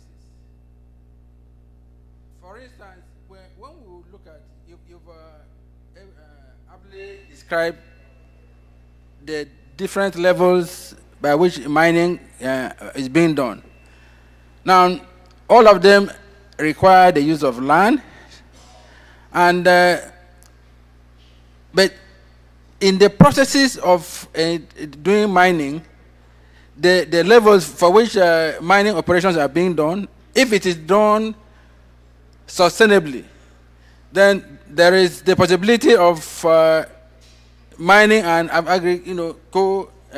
each being of benefit to the other one. For instance, when mining is being done in a way that in a location where you do land use plan, in a place where those who are doing the mining of operations are conscious of the fact that mining disrupts the environment, and so processes need to be put in place to ensure that when mining is being done, it does not affect farming operations, it does not affect agriculture to a large extent. Once there's this connection, there's this understanding that those who use the land outside mining are farmers. And so certain parameters need to be put in place by those who are doing mining to ensure that farmers who also use that land are not disenfranchised, so to speak. So, in summary, the way mining is being done is what will create that synergy between mining and agriculture. Thank you. Professor Haruna, can you look at the negative effects of mining on the environment? Hello. On agricultural production, by extension, on food security? Okay. Thank you very much, Mr. Chairman. I want to look at the problem first. What is the problem of mining? What causes problem of mining in Nigeria? Is lack of proper exploration. There shouldn't be any conflict between agriculture and mining if we go by the strict rules of mining. Before mining, there should be an exploration. Exploration will make you know where you can find water, where you can find the mineral, mode of occurrence of the mineral, and how you can exploit it. In so doing, you cannot have issues with agriculture. Under normalcy, agriculture is supposed to benefit from mining via reclamation after mining. So the problem we're having now is we have mining, we have agriculture, they all need land and water. So if they need land and water, proper mining planning via exploration will now know which part will go for the agriculture, which part the mining starts. And immediately the mining finishes or closes, the area will be reclaimed. I want to assure you that most of the mining in Nigeria, if not all, don't have any reclamation plan. And how do we catch them? How does the government bring them in? When the mining starts, there should be a special account for reclamation. As the mining is going on, certain percentage of the money is being put into that special account. If in the event of completion of the mining, the miner escapes, the money is still in the account, the land can be reclaimed. And if the land is reclaimed, agriculture will now move in and other things. The two of them are all mining acts, right? Land Use Act. So they are governed by certain policies. There shouldn't be issues if we go by the law. But what we are having today in Nigeria is not mining but scavenging, as I call it. Because any mining that is undertaken without following the proper exploration rules is more of scavenging. They don't respect the position of the groundwater. They don't even respect the land. It's only taking excavator to start digging where mineral is reported. At the end, you leave all the areas perforated without consideration. And at the end of the day, the whole thing falls back on the government again.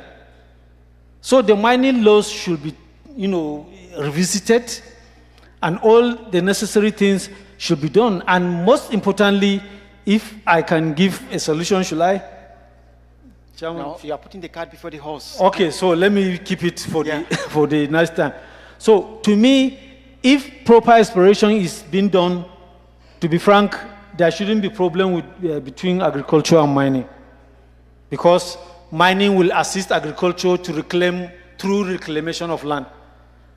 For mining that takes place, if there are regulations, the mining can actually lead to release of leachates into groundwater, but that with a proper plan, the water can be conserved in a place or damped in a place and be treated before being released into the environment. So that should not be a problem, to mining. But if the regulation of exploration is not followed, there is bound to be a lot of problems, and that's why we landed today. Thank you, Professor Haruna. In summary, mining brings about water pollution, as you have said, which is true. Mining degrades the environment by destroying both the surface soil and the subsurface soil. This affects agricultural production. And in most mining sites, you will notice that the communities, the host communities, are always under threat. Take example of most of the conflict situations we see today in Africa. Coming back home to Nigeria, we are sitting on wealth, untapped. What is presented today before us is what has been identified. Research has it that we have enough deposit of different mineral resources around the Lake Chad Basin. But what do you see happening in the Lake Chad? Insurgency. Go to Zamfara, that is close to us here, we have mine deposits. Almost every state in Nigeria has one mine deposit or the other. Thank you. Divine, the next question is to you. How can local communities, I'm talking about host communities, benefit from both mining and agricultural sectors without sacrificing long-term sustainability? Thank you. Thank you so much for that question. First of all, I'm grateful to be here. This really feels like a win, and truly this conversation is very important and very dear to my heart. So concerning the question, how can local communities be involved in the synergy between mining and agriculture without sacrificing sustainability. I will start with this story. In the area of Yaobi local government area, Kebbi State, Nigeria, currently, there is a case of illegal mining, very close to an agro-processing firm that belongs to GB Foods. Although it's not really discoverable right now, but there is a presence of illegal mining. And youths are leaving agriculture for that mining because the mining presents something that is profitable to them. And one major cause of this is that they don't know the value of agriculture, because agriculture is gold too. It's just that we grow it.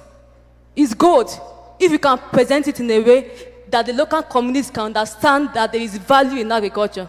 That is why I really wish that the Ministry of Agriculture is here to also be testified to this. Because if you want to involve the local communities in this synergy, we must first of all strengthen the agricultural sector, make it attractive for them.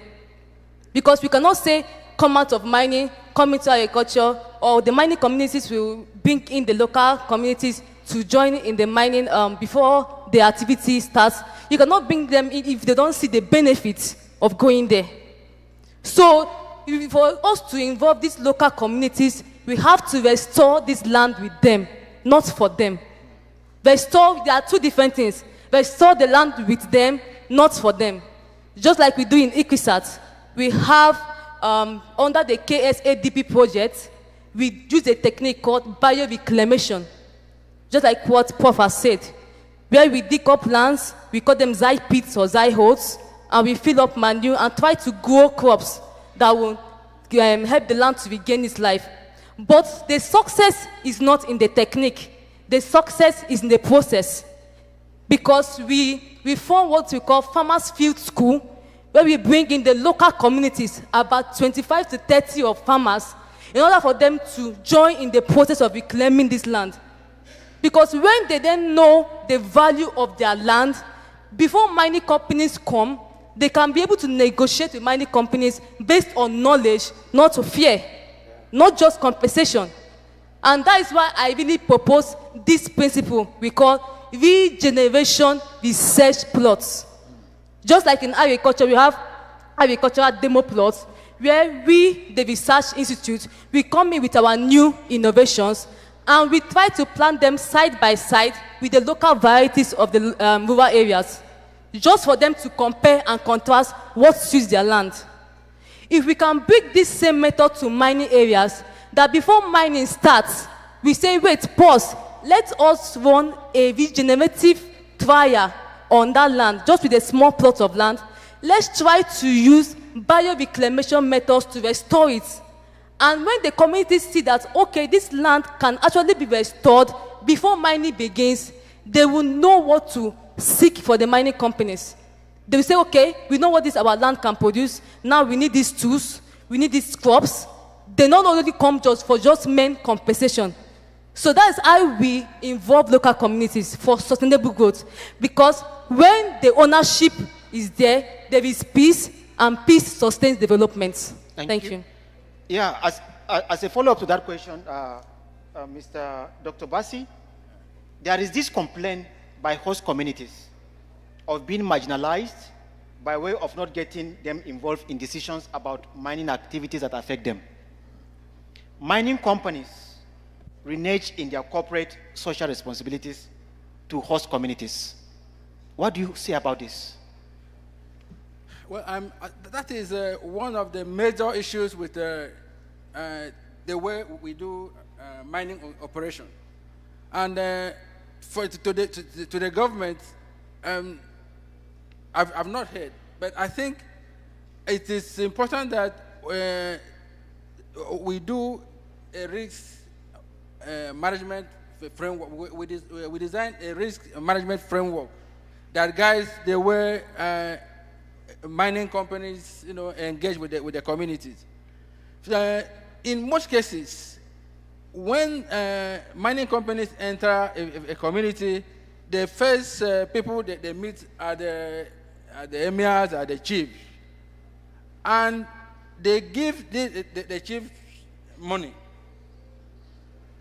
Land is being given.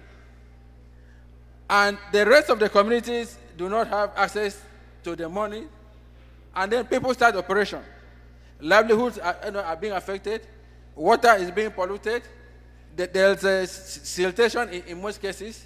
And so oftentimes, when you see communities react, they're reacting out of the fact that they were not carried along right from the processes. As a matter of fact, for any mining operations to happen, they need to be economic and social impact assessment. But because most of the mining operations we have in the States are artisanal mining operations, there are small operations that are scattered everywhere. So there's no EIA, there's no social impact assessment carried out before those mining operations start. And so you see miners engage. Once they have a license, the next thing is to locate which community they're going to. They enter the community, meet the chiefs, meet a few people, and in most cases maybe they're being taken there by some big political group.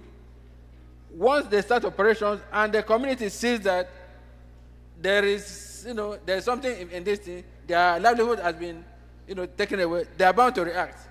So one of the key things that can help, I mentioned earlier, is that if there is the entry process for mining operations into a community is key. We do understand that the Land Use Acts or the Land Use Decree gives the government, the authority. Once the government has been given the authority and they give license to the mining operation, of course, they are going to meet people. It's not just about license. It's not just about you've been given a license. You'll be engaging with people. So in this, at that point, community entry is really key if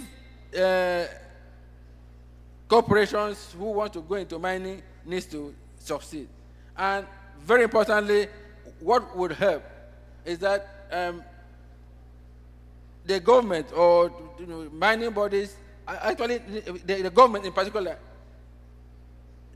Minister of Solid Minerals and the Minister of Agri needs to have some kind of agro mining synergy. There needs to be a coordinating office, because what I see happening here, like my sister has mentioned, I had expected to see the Ministry of Agriculture here. I expected to see the Ministry of Environment here. All these are bodies that connect with what we are talking about here. But the way it is that it does appear that our ministries are operating in silos, and that cannot help what we are talking about. There need to be that kind of multi-sectoral roadmap that looks at, in the next 5 years, what are we going to do concerning mining versus agri operations. So a risk management framework needs to be in place to help the mining operations in Nigeria grow. Thank you. Thank you, Prof. Thank you. What other policy frameworks should be put in place to balance extractive industry interest with agricultural production? So actually my first advice is to come up with an integrated policy for mining and agriculture alongside agriculture. They shouldn't be seen as two different things, since their requirement is land and water. So if this policy is carried along with a very serious, sincere management, we will start solving the problems. And what do I mean by sincere management? I'm calling for sincerity of purpose. Let's look at the whole thing as a collective progress, not individual progress. If I have a mining license, I should look at it as helping the country, helping the community, and Africa at large. If I come with that mindset, and another person comes with that mindset, we'll understand each other. It's not a territorial war. If with this policy, if a policy is cemented between mining and agriculture, is certified by the government, I think that will be excellent. And then when it comes to dishing out the license also, it's very, very important. Not everybody is qualified to have a mining license. I mean, mining exploration license, for example. The government should look into it as to who should get the license. This is where the problems are coming from. And the strategy of giving the license should also be checked. Because exploration is seriously suffering. And that's why there is conflict between agriculture and mining. If that is sorted out, I think we'll have a synergy between the two, agriculture and mining, and not only Nigeria, but Africa will grow. Because we'll be growing food alongside harnessing our mineral resources in an environmentally friendly way, without disturbing the water, groundwater, without depriving anybody of water. And life will be good for Africa. Thank you. Thank you, moderator. Because of time, I think we have to stop here. Thanks very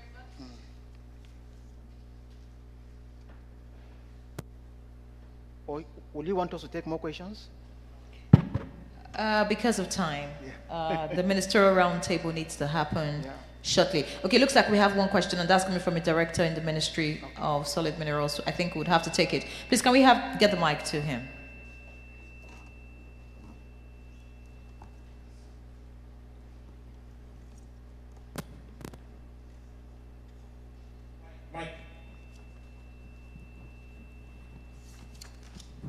A quick one. My name is Engineer Oyesunkom, the Director General, Nigerian Mining Cadastral Office, an agency shouldered with some responsibility of issuance of licenses.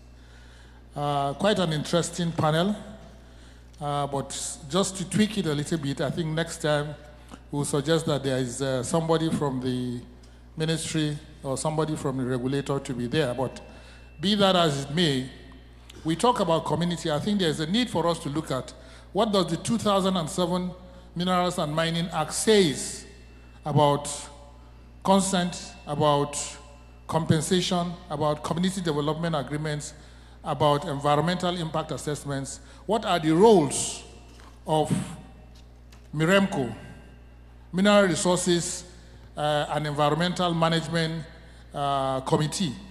What is the composition of that? Looking at it, I know that yes, everybody has his own perspective about talking about regulators.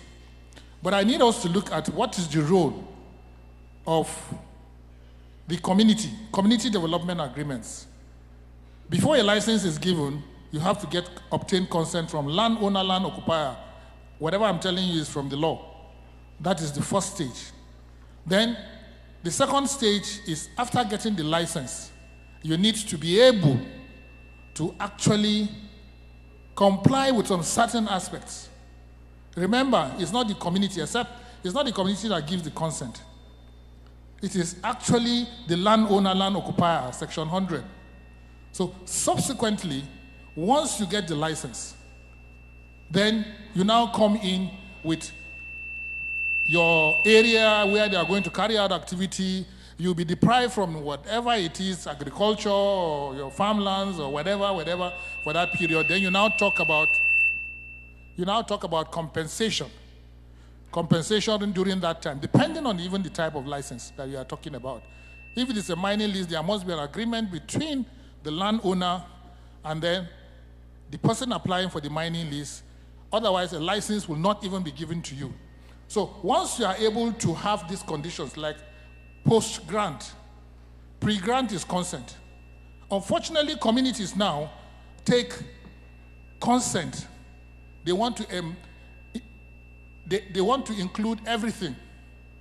They want to tell you must sign CDAs, which is community development agreements, before the license is given. They want you to pay compensation before license is given. So they have misinterpreted the consent issue. So post-license is compensation, community development agreement, and then you talk about the EPRP or whatever, environmental impact assessments and whatever. These are already in the Act. So I think there's a need to really know what is in the Act to be able to now understand it from that community. If we have somebody on that place, I can tell you that Somebody says, oh, the landowner does not know how to speak English. He doesn't know how to read and write. But we have landowners who cannot speak and write taking the ministry to court for no reason. But that means he can speak English. He can speak English to someone else. So I think there's a need for awareness, proper awareness when it comes to panels like this, so that at the end of the day, the stakeholders, the public, will be well informed. And then that enlightenment is put actually in place. I can see someone looking at me wanting to take the microphone. But I think it is very, very key to actually understand that if you ask the regulators now, you'll find out that the biggest challenge of, even when it comes to illegal activity, illegal mining, somebody has a legit license. The communities will, in fact, they will pounce on that area and they say, this is our mineral. I heard from one of the people on the panel that said, mineral, their own mineral. They don't have any mineral. They don't have any mineral. Mineral belongs to the federal government. It is clearly in the Constitution. Thank you very much. Thank you very much. Let me stop at that before I become a panelist. Fantastic. Thank you so much for your contribution. I can see a hand raised, but because of time, we cannot take it. Professor, I think your team has done a fantastic job. Please, a round of applause for them. And by the way, one of the veterans of AFNIS is on this panel. Like I mentioned earlier, Dr. Basi Achibong has been with us since 2022. Please, a round of applause for them. And let's take a group photograph before we step down. All right, so we've gotten to the highest point of this occasion, and that, of course, is the last panel session, after which it will be time to go home and recalibrate for tomorrow. Tomorrow's session is going to be very interesting. It's the technical summit. I can see that we have so many speakers ready to deliver tomorrow. So I expect you to come in bright and early so we can start on time and, of course, finish on time. Just a quick announcement. The dinner scheduled for today has been shifted to tomorrow. And that's because of the ministerial roundtable, which needs to happen today. I'm sure you understand why all of that is happening.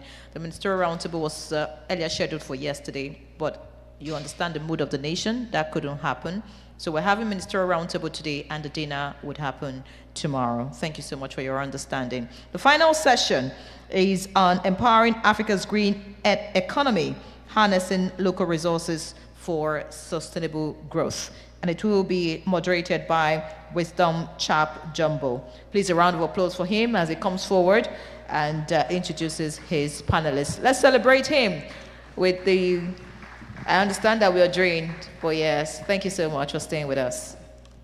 All right, thank you so much. It will be quick. I'll just call my panel up. It's a very important topic, as you know. This session, we're going to explore, how Africa can strategically leverage the abundant resources that we have, renewables, minerals, and the human capital that we seem not to be harnessing well enough. So, discussing empowering Africa's green economy, we're looking at how can we harness our local resources for sustainable growth. So, it's been a privilege to moderate this.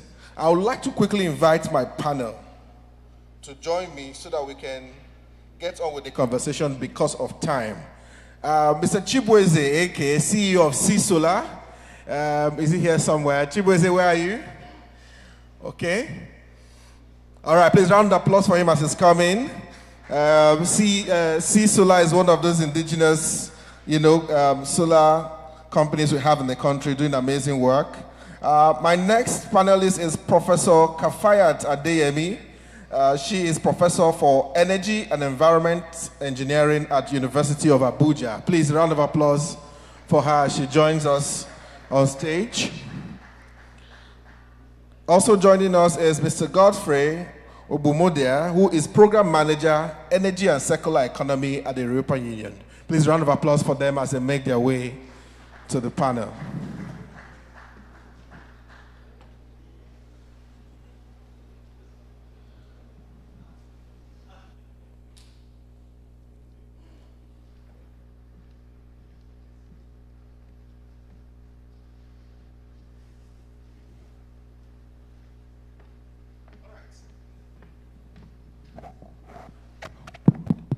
Okay, so we'll try to make this conversation as quick as possible as we're discussing this very important topic on green economy. So I want to start first.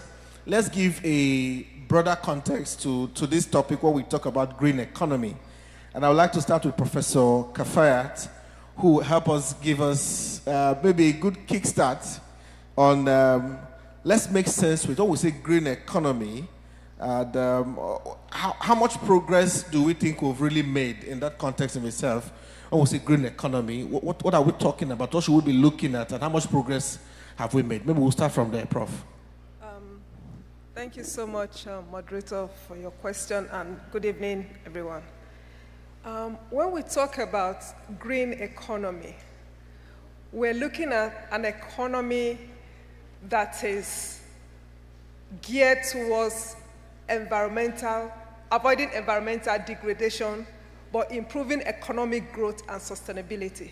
So when we say green economy, we're trying to look at the balance between economic growth, sustainability, environmental protection, social justice. How do you balance all of this with the objective function that you want to achieve economic growth sustainably? And so it is multifaceted. You can see it in various dimensions. You can look at it from energy aspect. What are the clean energy sources? Because we're looking at sustainability. We're looking at protecting our environment, water pollution, air pollution, land pollution. How do you manage all of this? You begin to look at resource efficiency, circular economy. How do you build circular models? How do you reuse, repair, recycle, refurbish? So all of this integrates into what we call green economy. So it's quite broad. And for each sector, be it energy sector, be it manufacturing sector, transportation sector, there are opportunities where you can make the economy green. There are opportunities in a manner that you tap into it and make your economy sustainable in terms of all the processes. When you say the energy sector, begin to look at renewable, begin to look at green hydrogen, begin to look at solar, and a lot of things is going on in the energy space now. A combination, you have solar water, solar wind, solar hydrogen. You play with various scenarios, so a lot comes with it. So I think I stop there. Thank you. All right. So I'll go to Mr. Godfrey now, because of your role, of course, around energy and circular economy. How much have we done with renewable adoption when we're looking at the green economy? From what Prof said, there's so much potential we're looking at in this area, but how much more work have we done around adoption? What are you seeing? I mean, from your work, you're always in the field, I know, traveling around the country. So I just wanted to share that with you. Maybe you want to share some thoughts on that. Thank you very much. Nigeria is blessed with enormous renewable energy resources, and I think we are still underutilizing the resources that we have. Yes, we'll be making progress when it comes to harnessing the energy from the sun, solar PV, for example. We've seen a lot of penetration or a lot of its application in the area of rural electrification, embedded generation, captive C&I solar for industrial use in the country. But then there are other renewable energy resources that it's still underutilized. Wind, for example, small hydro power, for example. And I like the way Nigeria contextualized the small hydropower range, 0 to 30 megawatt, for example. So that's huge energy you can, utilize.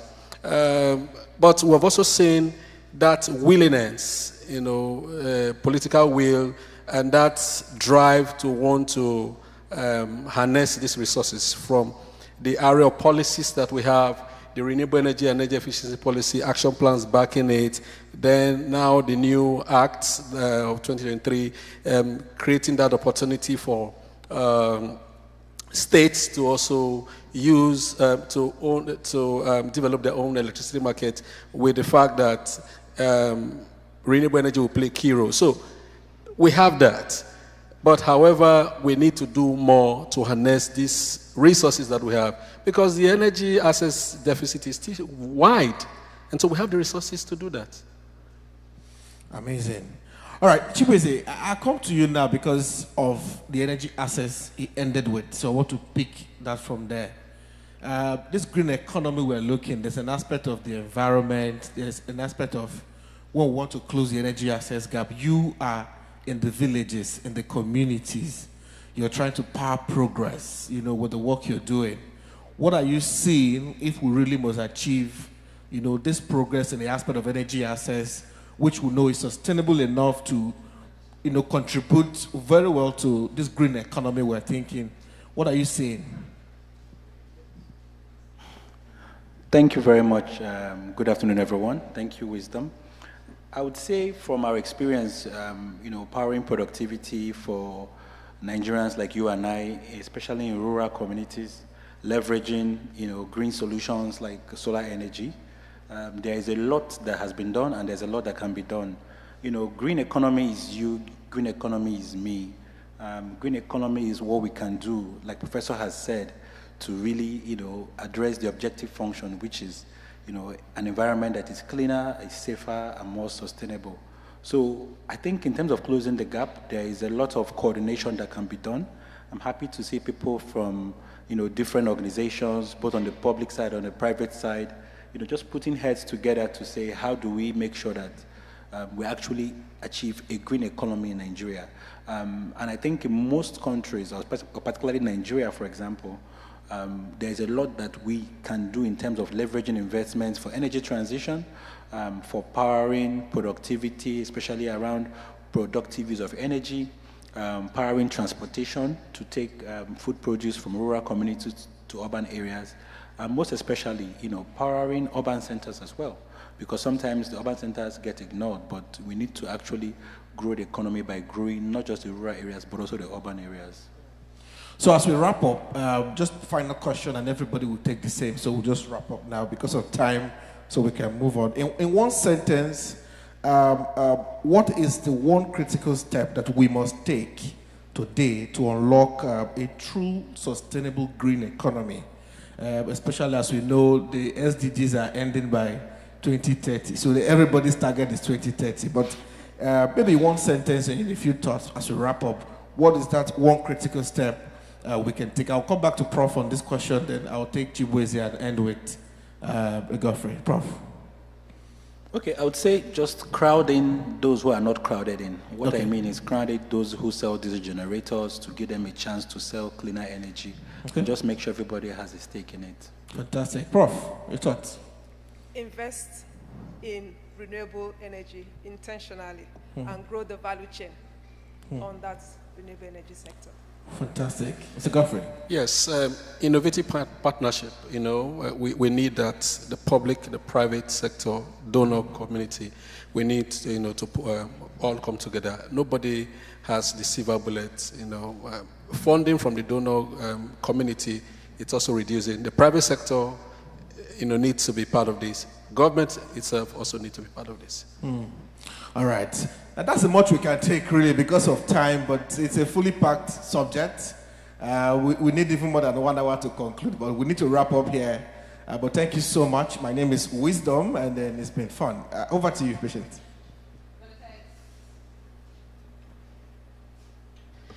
All right, many thanks, Wisdom, and of course to the panelists, we appreciate you. Please, they will have group photograph now.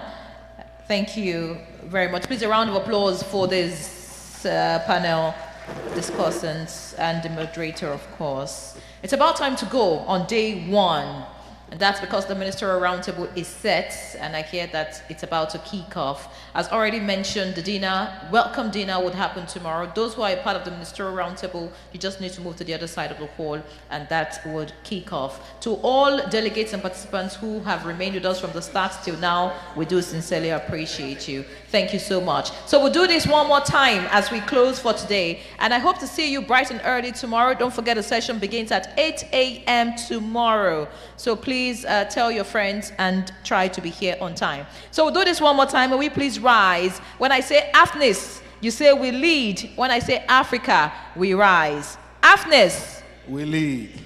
AFNIS. We lead. Africa. Thank you very much. See you tomorrow. Have a good night. Thank you, everybody. Safe trip, safe journey. I will see you all tomorrow. Thank you.